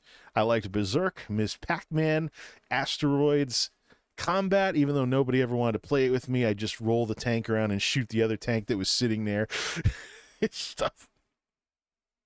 I would love to play some Atari games multiplayer, like play Combat with the real controller and stuff like that. But Atari Vault had the multiplayer. I haven't gotten it if there is any for Atari 50, I haven't unlocked it yet, but I don't think there is. I'm going to play some more Atari 50. Break these controllers in a bit. I will say, though, that this also had a stiffer D-pad. It is a D-pad. It's circular. Cross key would be just the cross part. But, you know what I'd like to get? I'd love to get like a retro reproduction Sega Master System controller. Just for the hell of it. I mean, the Master System was all but shut out of America. But I played some Alex Kidd games and stuff. And stuff like that. But it'd be cool. Actually, I think it'd be cool that, even though it was a system that didn't really do very well because it was shut out of the North American market, but just for the authenticity and whatnot. It just feels kind of sad playing Master System games with an NES-style controller because it just feels dirty. It'd be like playing Dreamcast games with a PS2 controller. You just don't do that if you have any respect for the history. So, anyways, yeah. So here's what I want to do for 2025. That's now a quarter over, almost. So, yeah. There's an entire commentary scene on YouTube that uses streaming gear, much like what I'm doing right now, to make videos, commenting on stuff. If you follow me on X, you'll find out that I'm actually, and I have a blue check mark for a year. I just want to see what that was like. It's already canceled, so it goes away next February. Unless Elon Musk's little social media toy really, really impresses me sometime in the next year. In the next just under a year. But yeah, if you follow me on X, you may have seen me making fun of some stuff. I use them. People say that the laughing crying emoji is very, very millennial, so I'm basically being all fight the power with it and making very, very heavy use of it. I used to like the smiling face with smiling eyes one because I thought it was cute, but people thought I was being condescending with my love of smiley emojis. So it's yeah, they did that. And apparently, though, the crying, laughing face is a millennial thing that Zoomers don't use. So I'm going to be all fight the power and make heavy use of that. Plus, a lot of times, people take the internet way, way, way too seriously. Some people need a good laugh, or they need to sit back and just make a joke out of something they're taking way too What the? Oh! Way too seriously. I suddenly saw my Start Soon screen on the preview again. Turns out I took the YouTube preview in DVR mode back to the beginning of the stream. Oh, come on, AI cameraman. But yeah, anyways. No, these ramble fests that I do to show the world that I haven't dropped off the face of the planet are not what I want to be known for on here, and it's not how I want to do commentary. I tried it with some stuff I was looking at earlier. I tried listening to one of my older streams from back during the lockdowns and stuff, and it's just like, I can't believe I'm sitting there listening to this guy. This guy who I'm surprised is me.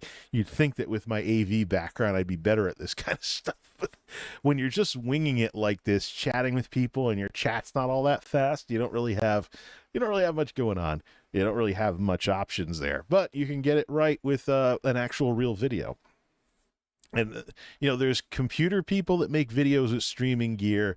There's gaming folks who make videos with streaming gear. There's even Midas Touch on the political side that makes fun of Donald Trump in videos made with streaming gear. But it's just, this scene has been a thing. I'd love to do some commentary. I have fiber now, so it's not like back in my DSL days of early YouTube when I had 3 megabits down and less than a megabit up, where I had to leave my YouTube videos uploading all night at crappier quality back in those days. It's not like back in those days at all. Fiber, even cable, takes away a lot of the weight for uploading 1080p. So it's just, I'm going to stay 1080p to not stress the hell out of the computer. Plus, phones. One of the most dominant ways that people watch stuff is phones. If you're on a data plan like I am now, I finally got rid of my archaic phone service, and I'm paying a normal, basically what I used to pay for a landline for smartphone service with 5 gigs of data from AT&T now. So I have a real phone. I finally have a real smartphone. But I've been acquainted with, if you watch video on your data plan, you're limited in the quality that you can watch because you have a data allowance. So I was like, oh yeah, that is a thing. I'm sure there's people that pay like the cost of a broadband subscription for so-called unlimited phone broadband, which isn't as good as the terrestrial stuff, especially fiber. But you know, you got to take into account so many people are watching stuff on phones. So many people are listening to stuff on phones. So, I mean, phones, especially tablet-ish type phones like this, you know, I caught these on sale and I actually bought a second one in case this one breaks that I have in a rubber case to use as like a remote control for the Geek House. Or just if I need a tablet-y looking screen, I have it nearby. But the phones are a force to be reckoned with. Mobile and small screen is a force to be reckoned with. And the vertical video scene with TikTok, I hope it doesn't get banned. The vertical video scene with TikTok and the rest of them is a force to be reckoned with. Just the world changes. The world changes, and sometimes you don't like the change because it makes you feel old. But your choices are, you know, find out what you're going to do about it or become a dinosaur. And I'm not really in the dinosaur business. You know, I've got the gray triangle, so I kind of am a bit of a dinosaur with how I do things. But I'd like to not be any more Jayasaurus Rex than I really need to be. Plus, I have big arms, so a T-Rex metaphor is... That'd be like if I was like this. T-Rex metaphor isn't exactly what I'd call, well, pertinent with that kind of thing. So, before there was the tech videos, there was the Multimedia J vlog, which is what I called what I did on YouTube for generic videos back in the 2000s. I'm bringing that back. For a while in the 2010s, I had like generic vlogs sitting in front of the camera talking, the predecessor of this online rambly streaming stuff, of course. But I want to be more to the point and more in line with like Asmongold TV or something like that, or the bazillions of commentary videos that are out there these days. So I will be doing that for commentary and talking about tech issues and other stuff in the news. The stuff that would turn into like a big X post or something, I'd probably make a video about instead, so I can have some regular activity on this channel besides AI music. Plus, I'm committed to not monetizing AI uploads unless YouTube forces me to, because the song's under 3 minutes and it makes it into a short. I want people to be able to listen to my AI playlist like it's Winamp.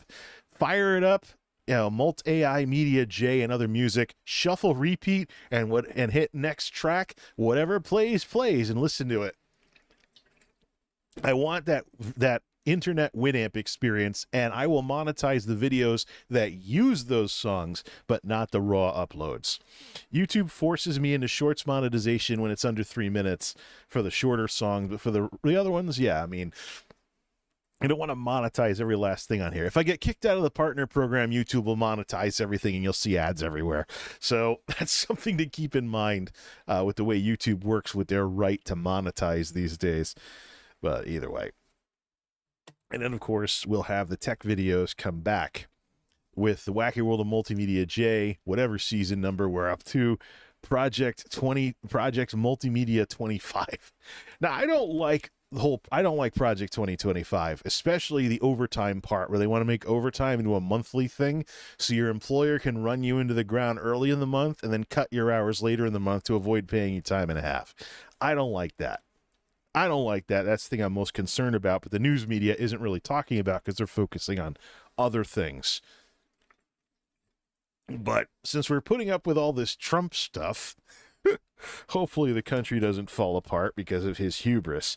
But since we're putting up with all this Trump stuff for the foreseeable future, then let's have some fun with it. The Wacky World of Multimedia J's next season. I almost said that skibbity toilet need thing or whatever it is, but Wacky World of Multimedia J's season name is going to be a parody of Project 2025. I'm certainly making fun of it enough as it is, just trying to say something. So, Chat streams like this, I want to be few and far between. I want to be streaming games or something and working on videos, preferably videos.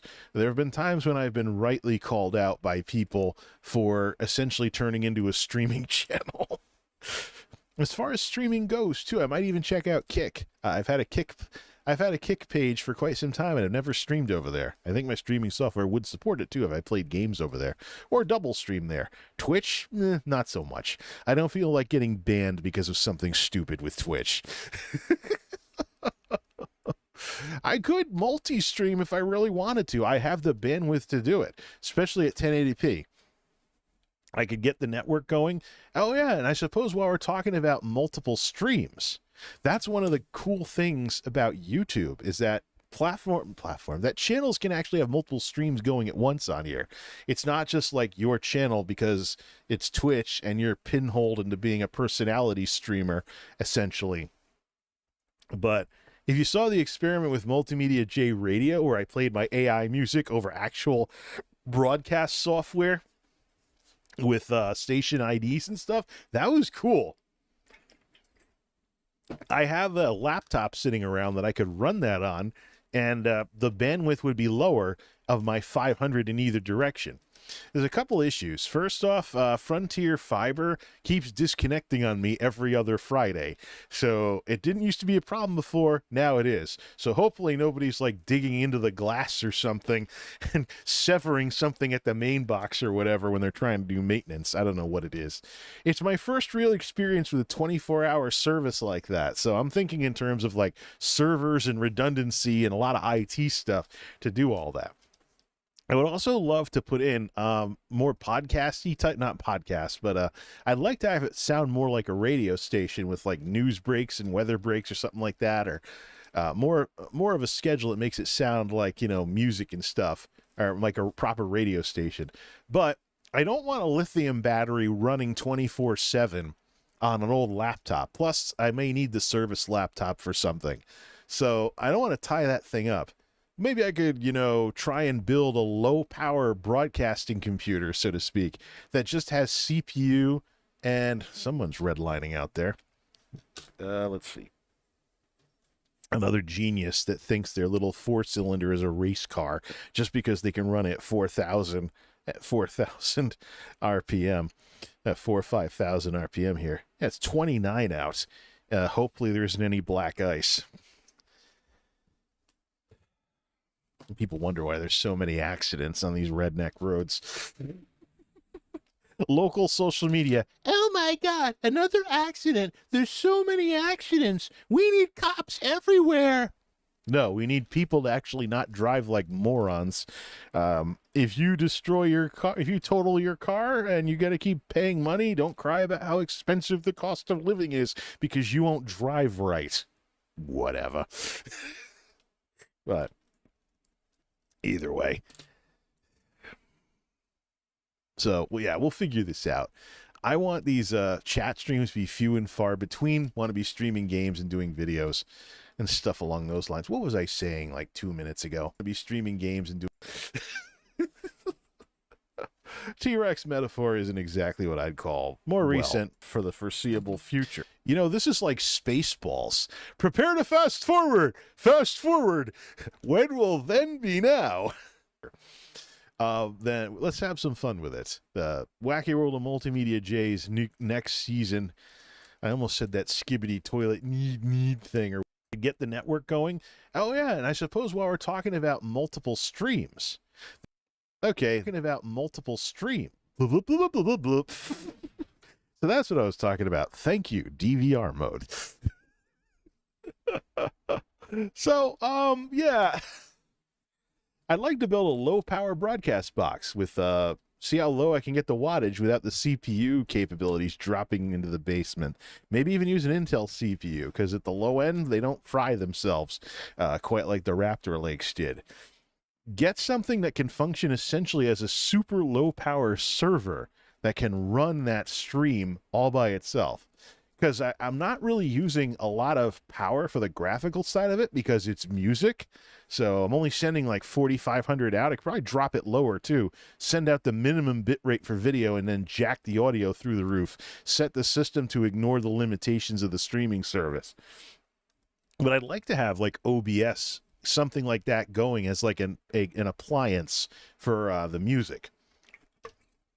Because that broadcast software can be updated while it's going.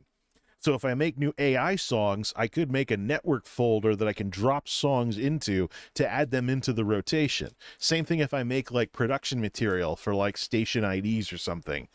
That would be cool. Mike is saying like little Intel Nooks. I don't want an appliance. I want something I build myself. So I want it to be like the most power efficient hippie computer that I've ever built without it being a super slow piece of crap. I know that corporate America uses net tops that function that way though, as I've seen with some of the stuff where I'm at. And even some of the computers, quote unquote, that I've gotten to use are about the size of a hardcover book these days. They have an SSD and an Intel, like, what is it, T series or whatever, the low power processor. But you can get like a Core i5 of that low power processor, and it has some oomph to run Excel.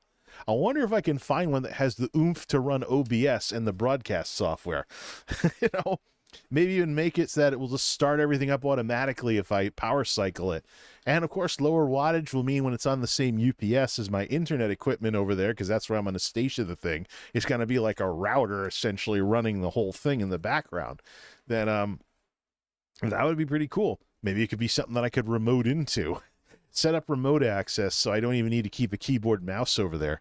But it'd be cool too, you know. But I don't want an Intel Nook. I want something that I actually maintain myself. That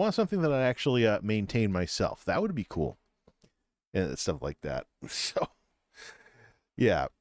Streaming? We'll just stream games. I don't know what specific games I want to stream, but it'll be random. Just like, think like if you've ever been to the Game Chasers and the streams they've had over there that I used to watch when I was on night shift. That'd be a good example. Can I get this thing to recenter, or do I have to use the control thing? Because I have the Insta360 thing to recenter it automatically. There, like that. Just click it. Just click it and it recenters to me being in the middle.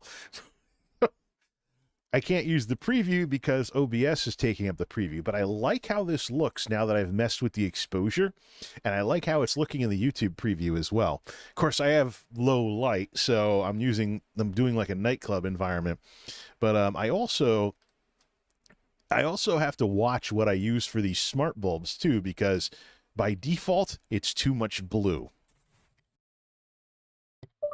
Switch to Geek House Club mode. Acknowledge. Ready to get smurfed? There you go. Smurfavision.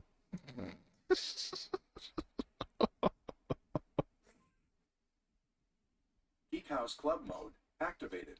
It's the ongoing difference between how people see things and how cameras see things. I don't think the streaming light's going to make much of a difference. Turn on the streaming light.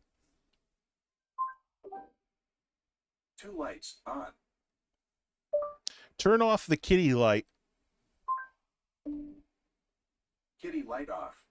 There, see? Shadow doesn't even have a place to watch. Doesn't even have a place to curl up on the couch. So yeah, this looks fine to a person. If you were here, it'd be like, hey, nightclub.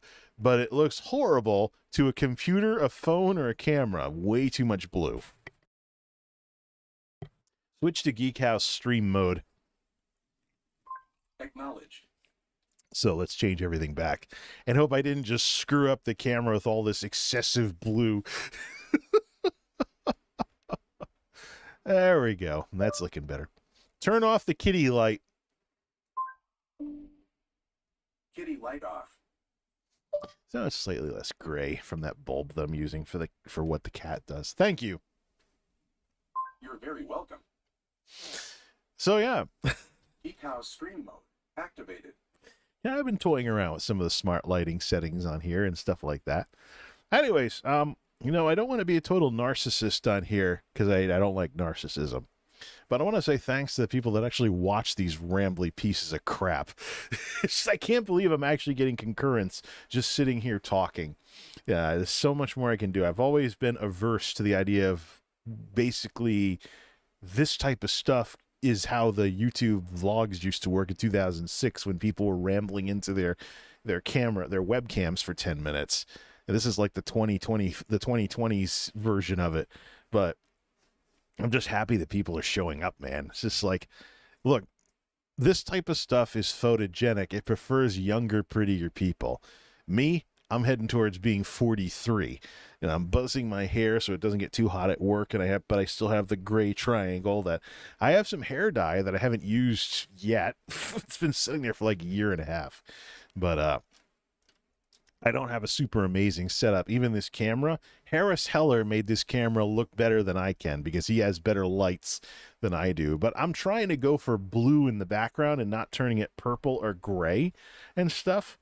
So it takes some work here. Plus getting used to all this other software and only having 2 screens. You look at the average streaming setup. And they have like 3 or 4 screens going. Some of it's vertical. They definitely use all the DisplayPort ports on their graphics card. Hey, what's Mike got here? You do the talking thing better. Everyone else has the AI voice crap with crappy gaming footage in the background. I don't know if it's AI voice as much as it is noise reduction. That's what makes it sound like a bad Skype call, which, rest in peace, Skype. Really, somebody at Microsoft needs to be drug tested. They're retiring Skype on Cinco de Mayo. Way to put a dark storm cloud over nerds who observe Cinco de Mayo. Whatever, Microsoft.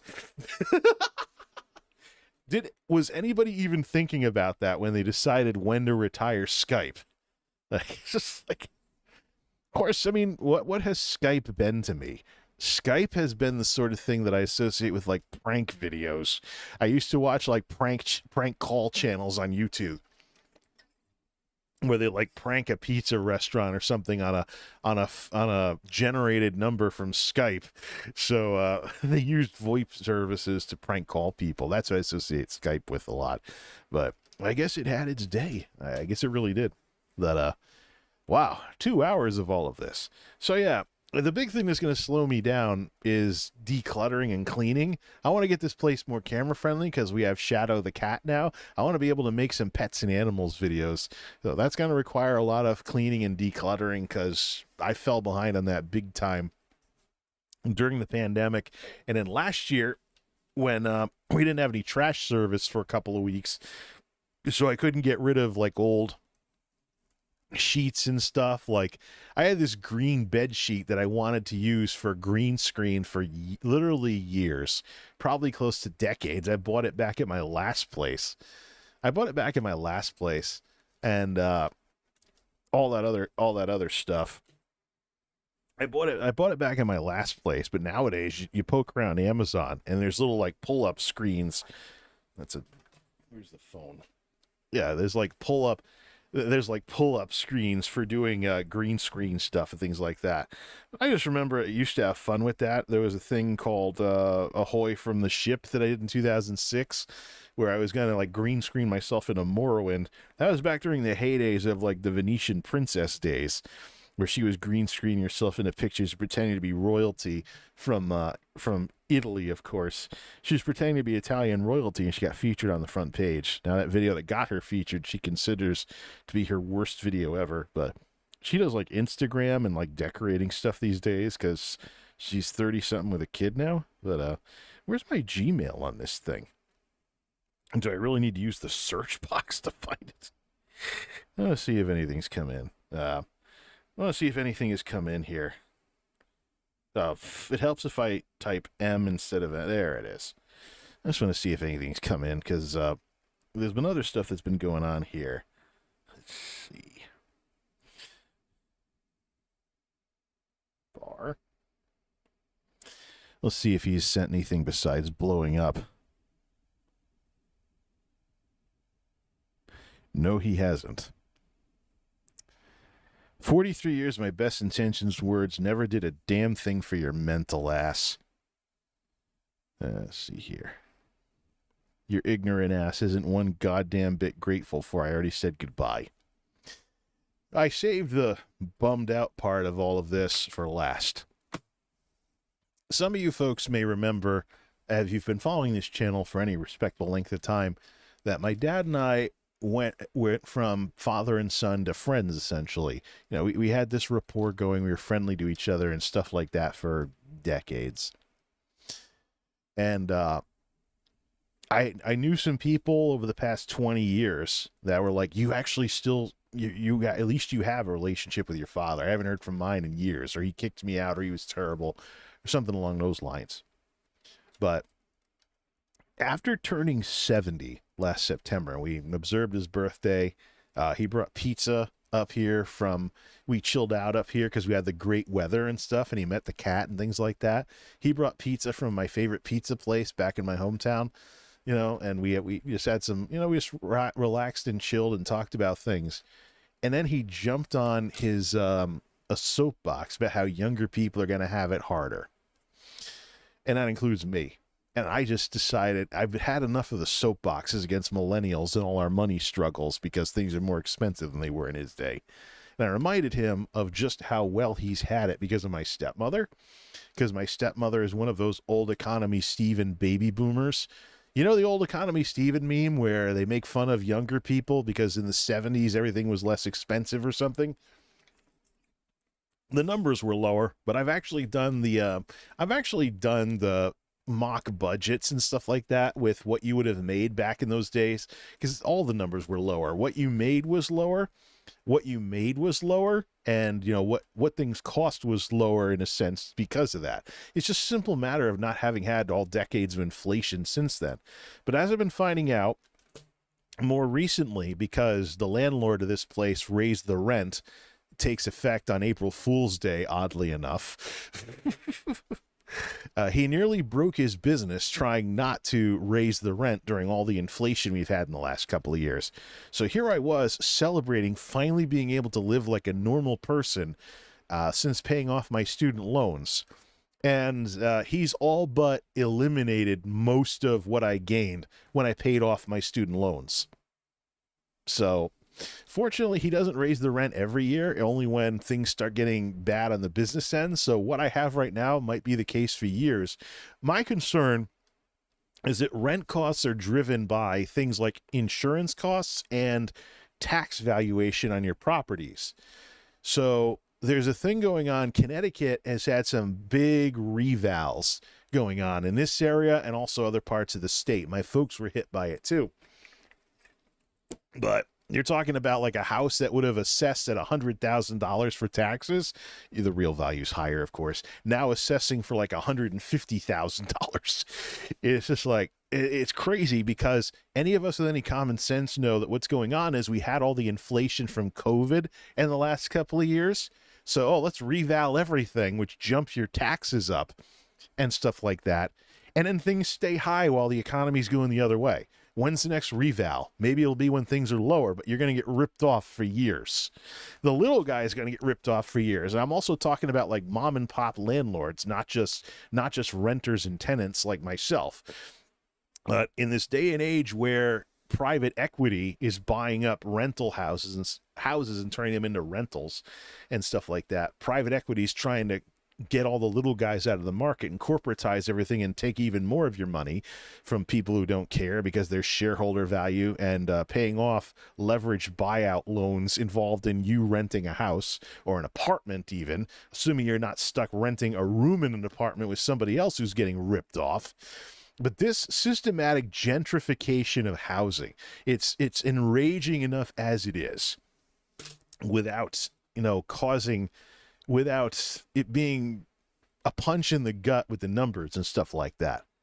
So my folks dealt with it. I know some people that have moved out of Connecticut because they didn't want to deal with the tax increase. And this is in a state where the comptroller is saying all these wonderful things about how we keep having surpluses. Yeah, we keep having budget surpluses, so we're not spending ourselves into oblivion like we used to. So why jack taxes on houses that drives up the cost of housing for both renters and homeowners? It's just lack of common sense and people living in la la land, not remembering the little guy.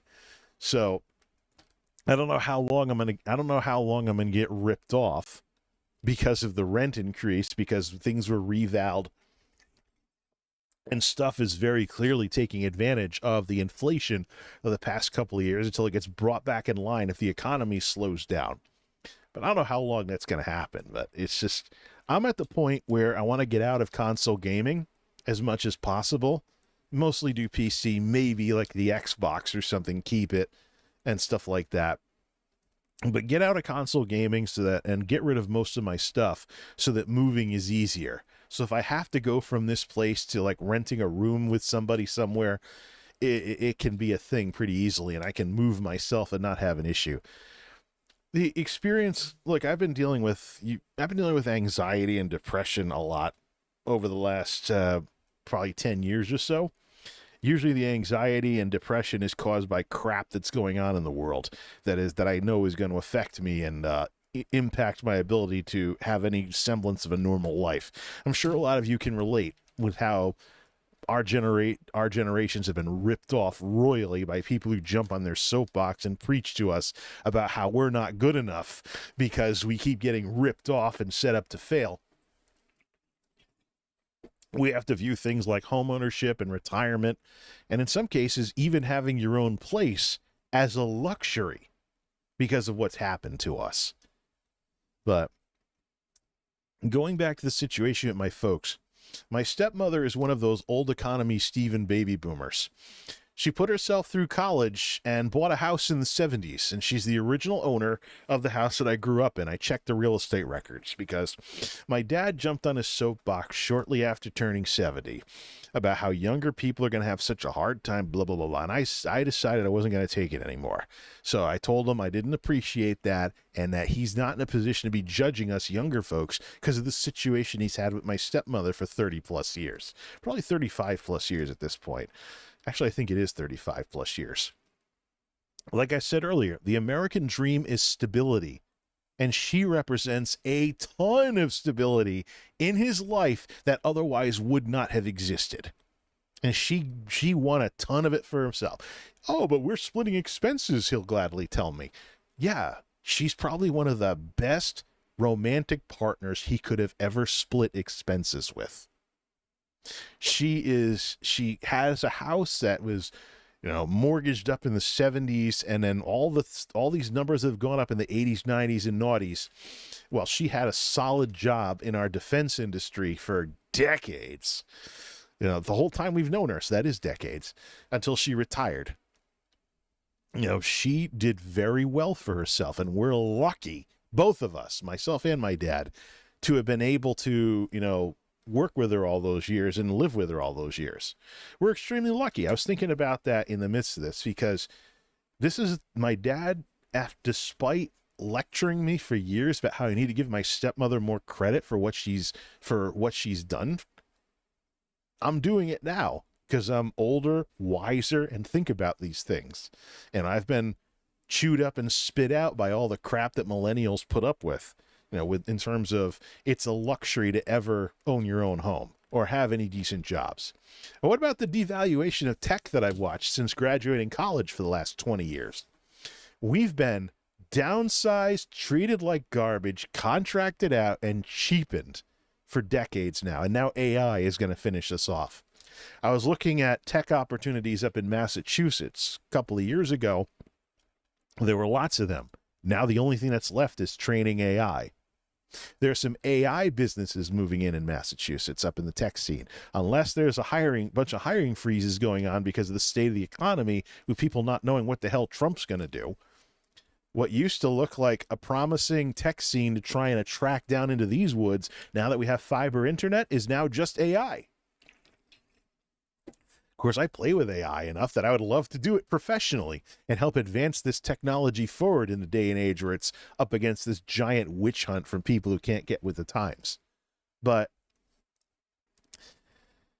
tech people have been treated like garbage, and we wonder why there's problems with things like identity theft and other white hat, black hat stuff, where it seems like the hackers always win over the sysadmins and you know, the IT staff, because of the way companies treat tech people. I'm in a position now where I can get back into technology, but I'll take a massive pay cut to do so. We're just not respected, and we're just not valued. And whereas previously I read on LinkedIn and other places stories of people dodging layoffs to keep their IT career, now I see techies talking about how they're glad they got out of IT and they're involved with just operations. You know, they're a tech-savvy person working a more normal job, so to speak. You know, and whoever's still stuck doing the IT, you know, they stay in touch with. But I've been through a lot of crap over the last 20 years. I've come to appreciate the business core of my college education as much as the tech stuff that I studied, because navigating corporate bureaucracy has been far more valuable than any tech stuff I learned in college. My guidance counselors could never tell me the difference between computer science and computer information systems. There was a time when I felt like I had made the wrong choice by going CIS instead of CS. Now I appreciate the business thing. People appreciate that I'm in tune with the operations at places like where I'm at right now, and it affects how I do things. You know, I believe in teamwork. I believe in following processes because we have them for a reason. And I believe in, you know, being mature and level-headed about things. I don't like drama. I don't like people crying about how much their job sucks when there are plenty of jobs that are worse than what we're doing. But anyways, getting back to the situation with the folks. My stepmother represents stability, and a lot of it. She did well for herself, and we were lucky enough to be along for the ride, even if my dad was splitting expenses with her the whole way through.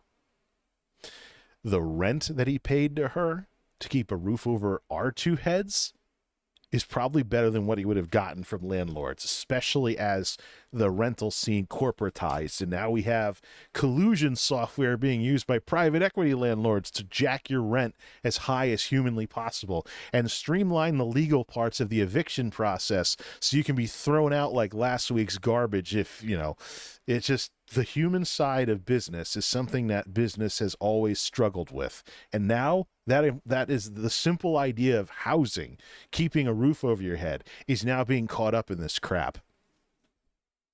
You really appreciate what you have when you find out about the dreck that's out there these days. You know, or what you had when you find out. It's the same thing as when people say, oh, you hate living with your parents until you turn 18 and you get out on your own and you have to deal with bills and other crap. So I never gave my stepmother the credit that she deserved, because all I could see as a kid and as a teenager was her obsession with the rules, even if she couldn't remember them herself, and how she was always angry and bitter about about literally anything anybody did. Someone cut her off on the highway, they're always drunk or high. But she was the one getting up at 3 a.m. to go work a well-paying job that made her solidly middle class and gave us a taste of that lifestyle and the stability that comes with it. Before my dad met my stepmother, he was dating around, and the one person he almost got together with was a renter. She had a bratty son who was a terrible influence on me when I was a young, impressionable kid, and I spent years unlearning the nasty stuff that he influenced me to be like. You know, I spent years of remedial education not being a whirling bundle of anger for the rest of my life. But even if it had worked out between my dad and that woman he was dating back then, it would have been a rental situation. We would have been subjected to all the BS of landlords and everything that's happened in the past 30 years or more. Even if my mom hadn't lost a fight with cancer when I was in kindergarten, she was working as a hospital assistant, sanitizing medical equipment. I saw my dad gave me one of her paychecks and was like, look at the low numbers because it's from the 80s. Oh, come on, camera. Thank you. My dad was like, look at the low numbers because it's from the 80s. But I've run those numbers through to account for inflation. And she was working a crappy job back then. Even if you scale the numbers to match the 80s, what she had was a crappy job. Before her diagnosis meant that she couldn't work anymore and eventually couldn't even be at home anymore. And I know the stories. Fortunately, I wasn't there. My dad probably saved me a lot of trauma by not taking me to the hospital to visit her. Towards the end of her fight, the cancer went to her brain and she completely forgot who she was. They had to strap her down to the hospital bed because she freaked out literally at the sight of other human beings because she had no clue what they were. Her mind was wiped. She had no idea what she was anymore or who she was anymore. It was terrible. That was shortly before we lost her. But even if she had stayed alive,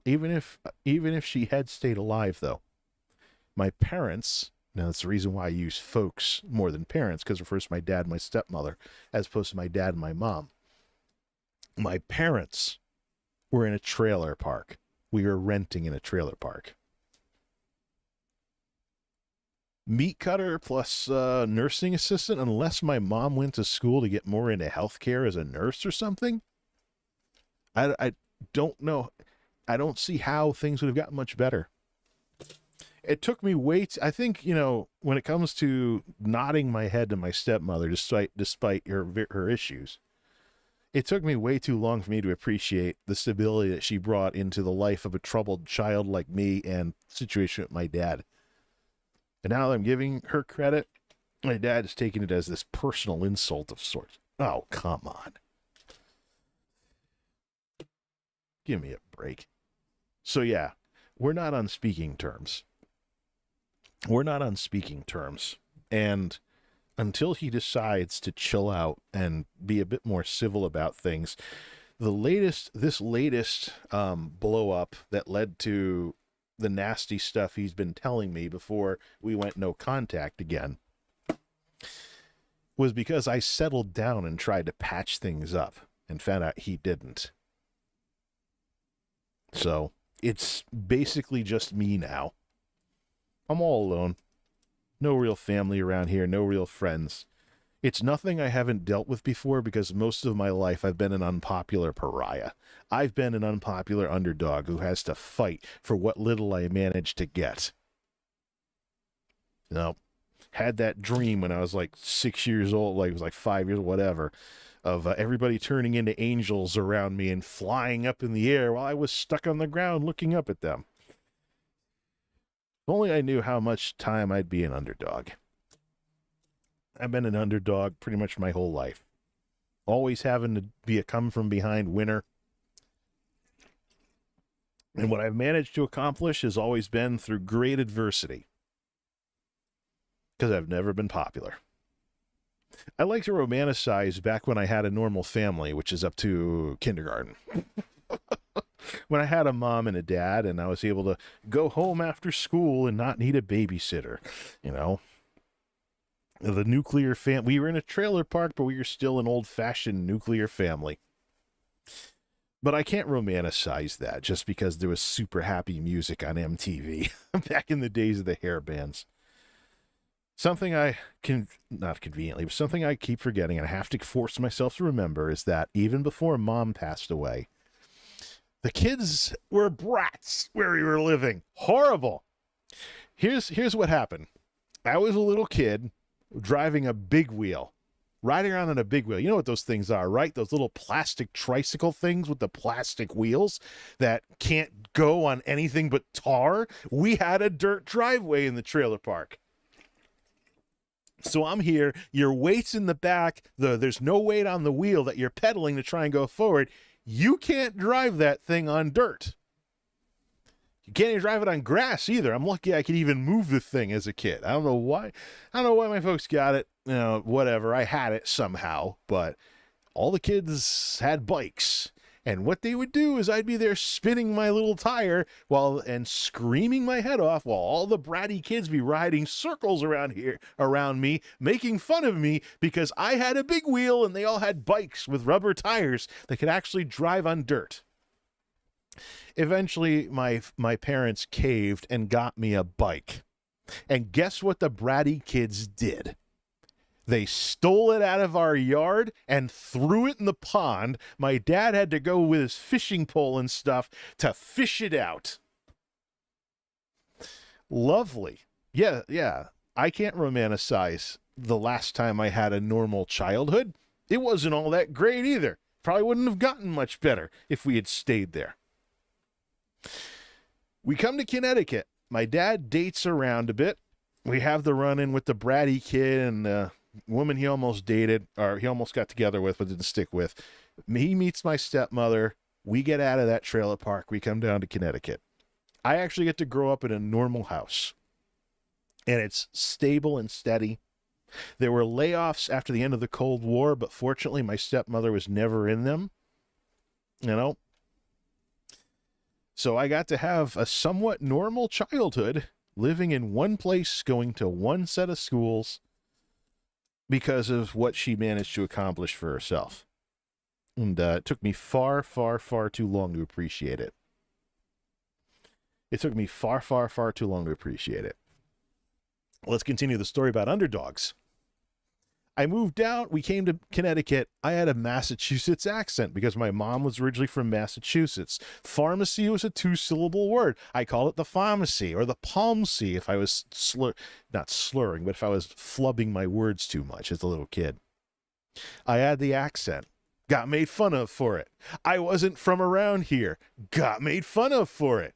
I wasn't born and raised in the town. The bratty kids who all were, because they were like 5, 6, 7 years old, made fun of me for it. I just lost any semblance of a normal family. Now had step relatives to deal with. Lost all my friends, because I did have some in school. They weren't in the trailer park where we were living. My first sitter was a godsend. Her kids got me into video games on their Atari VCS that they had sitting around, the wood grain one. They eventually got Nintendo. They eventually got Nintendo, like anybody else who was middle class back then. But yeah. I was the pariah when we first moved down here. Needed remedial education to not be a whirling bundle of anger for the rest of my life because I lost so much of anything good in my life coming down here. And then I had like one friend who moved out. It's just like I was made fun of. I was made fun of like you wouldn't believe.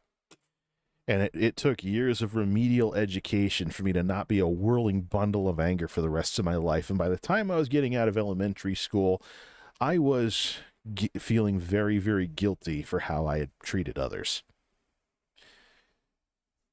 When I walked into middle school, things changed. You know, we're all growing up, starting to resemble teenagers. Our parents are cracking jokes about us, and I'm feeling guilty as hell for how I was. And then I look in the side of the hall, taped to the wall in the hall at my old school was the high honors list. And I was like, you know what? I want to be a better person and make up for how terrible I was as a brat. Let me see if I can get on that high honors list. There was the 1990s made-for-TV remake of the Computer Wore Tennis Shoes that I watched and took notes. The one with Kirk Cameron. It's on YouTube now. Some bozo uploaded it from a VHS tape. I have the original Computer Wore Tennis Shoes movie from the 60s. Because I didn't know the one I watched was a television remake. But anyways, I started acting like a nerd, got into computers, and I did a come-from-behind upset win for valedictorian of middle school. There was a prep school-bound, college-bound know-it-all who blew everybody away in grades that everybody was expecting to get the award. I did a come-from-behind win and took first place. She was relegated to second. Yeah. Still, though, this is the 90s we're talking about. It wasn't popular in the age of grunge culture to have any self-esteem whatsoever. So I wasn't popular. Then that exploded in high school. Bratty teenager problems. I was picked on all 4 years for actually having self-esteem and wanting to graduate first in the class and go to college. And be the first in my family to graduate from college. So I was unpopular there too. Then I was unpopular in college because I didn't want to get caught up in the drinking scene. I passed myself off as a nerd with no friends who played video games on the weekend just to keep expenses in check, because I was absolutely shoestringing it. I had a job as an AV guy, but that was a part-time work-study job, minimum wage. I don't think we ever got a raise. I think we got more hours, but never a higher wage, because it was a minimum wage work-study job. $6.15 an hour to start. I think the minimum wage got raised when I was there, so it did go up because the minimum wage went up. But that's about it. Yeah. So I was unpopular in college, and by then I was just so much a loner, used to being a loner, that, I've been the kind of person that wanted to be a lone wolf, and be an unpopular pariah. And people are surprised when they hear this about me. Like, they know I'm gritty about things and very blunt and down to earth. The truth is, though, popularity has never been my strong suit. I don't think it ever will be. Popularity has never been my strong suit. I don't think it ever will be. I just don't. It doesn't really appeal to me to have so many friends that I forget who's who and who does what. And the thing people do on Facebook where they collect friends like Pokemon cards, they got to catch them all. That's actually a cybersecurity issue, by the way. It only takes, you don't want your friends to get hacked and now they have access to your personal thoughts, or heaven forbid you posted something friends only with information that you're doxing yourself with. But, yeah. So either way, this meandering story, let's all bring it in here. As much as I had the problems I had growing up, it would have been a lot. I think it would have been a lot worse if there was literally anybody else where my stepmother was. Unless my dad got lucky enough to meet someone who was just as practical, because their relationship has been a practical relationship as much as it's been romantic, where they're splitting expenses. But if he was lucky enough to meet someone who was just as much practical relationship, but without, some of the problems I had growing up, but that would have been like searching for a unicorn. That would have been an absolute unicorn situation. So we did the best we could with the hand that we were dealt. But I'm not going to not appreciate it, and I'm certainly not going to jump on soapboxes poo-pooing people because they had something worse than me. I don't want to do that. Because you don't. You don't want to be a jackass to people. Part of growing up and becoming a mature adult is realizing that the world doesn't revolve around you and getting over yourself. I think it's the smart thing to do, and also the compassionate thing to do. So, either way, I just got sick and tired of all the preaching about how Gen X, millennials, and all of us, we have it so bad from somebody who's had it so good. There have been problems along the way. When isn't there problems in life? But, in literally any other arrangement I can think of, short of that unicorn situation, I would have had a very, very different childhood, and probably a very, very worse childhood. Who knows if I would have ever wanted to do anything constructive with myself? Who knows if I would have ever gotten into technology? Who knows if I ever would have wanted to go learn business in college, and with some business and tech in college, be the first in my family to graduate with an actual degree instead of dropping out. Who knows? Who knows? And of course, before any of this happened, before the trailer park thing happened, my dad was one of those old economy Stephen boomers who bought a house in the 70s, which my mother was really from New England, so that's why we're here. She just got homesick, and she was going to take me by herself if he didn't go with her. So, but I've looked at what happened to the neighborhood I would have grown up in, and I don't think we would have stayed there. The neighborhood got rough. Florida, as we know, this is Florida we're talking about. It's a tourist trap. All kinds of wacko people do stuff in Florida. It's like a meme at this point. And where I grew up, we would have to deal with Hurricane Andrew. It looks like the house survived all those big hurricanes that upped the Florida building codes, though. I saw it on Google Maps a while back. But the neighborhood just got rougher. So if we felt like we had to move because the neighborhood was going south or taxes got too high or something, we would have been in a situation not unlike, what millennials, Gen X, and others have dealt with. So the more I thought about this, and this is the primary reason why I say the American dream is stability. The more stable your life is, and the more you feel like you're actually in charge of your own destiny, the better overall you're going to feel, and the better overall you're going to do.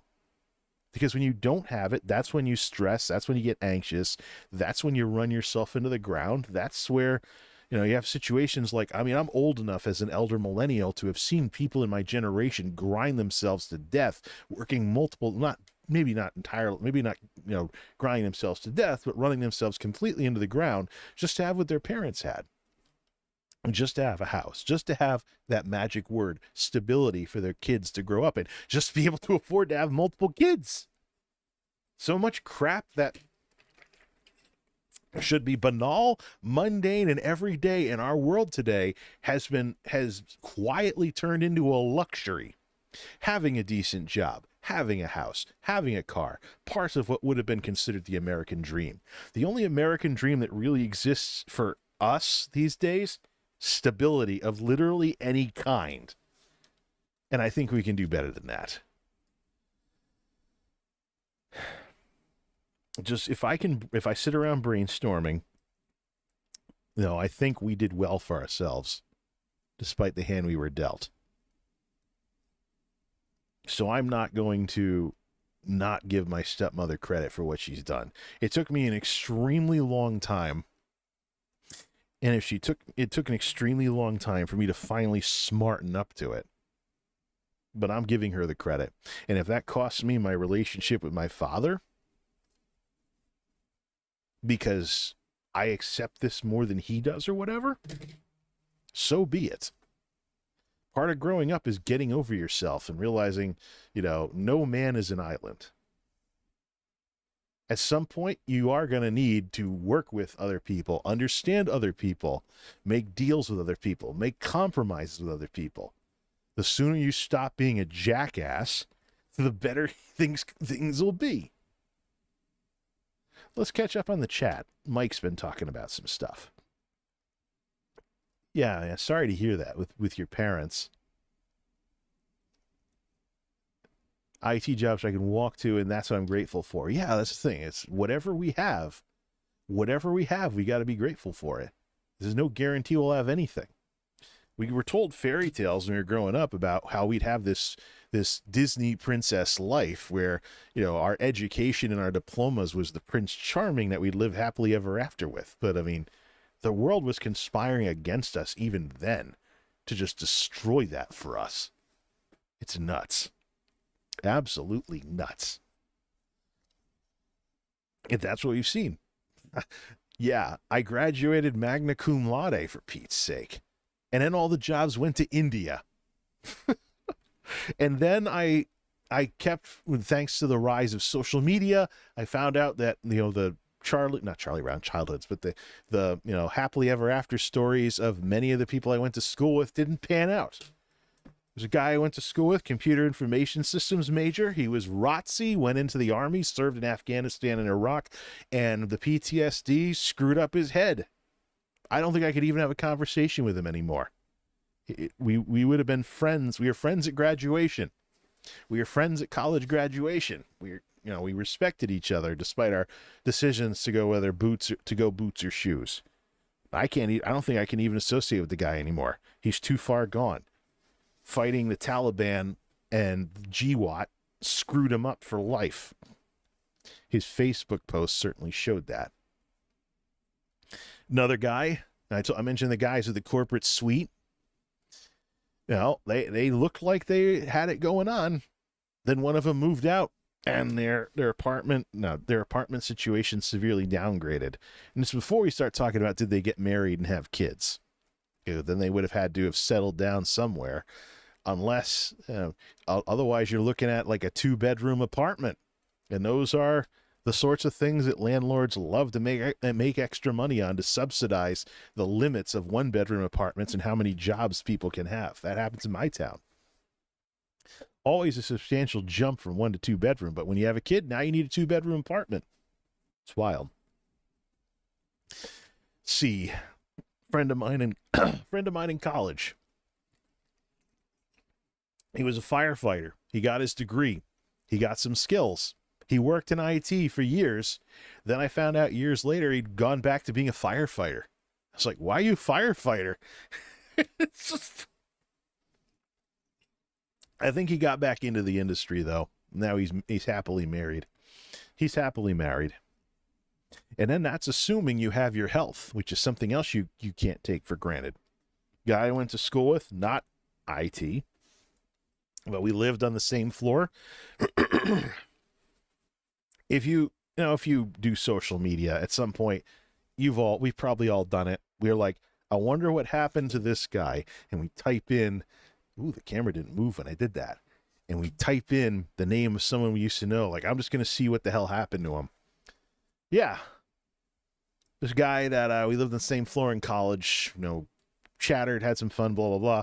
He's fighting cancer now. In his 40s. Has to have stuff. Had to have parts of him removed. Yep, family thing. Genetics got him. So that's the way life goes. You put up with whatever you're dealt with, and you try and make the best of it. Or you bloom where you're planted. Every so often, though, you can't help but get back to dreaming the way you did when you were young and dumb and naive. You're like, well, you never know. Maybe something will change someday. But until it does, what are you going to do? Make the best of where you're at and bloom where you're planted. That's certainly my story right now. I think we lost yet another MHE guy, material handling equipment. Then we lost another guy, another equipment driver. Guy wouldn't follow directions. He wasn't safe. I think we lost him. I'll be surprised if I see him on Monday morning. But we're just losing people. We have failed to really build this team up for over a year now. I saw this coming, and I learned all the equipment from scratch. Gotten darn good at a lot of it, too. People have to be reminded that I only have a year's experience with this stuff. I have a lot of experience literally everywhere else, and this is one of the few things I haven't done in this warehouse yet.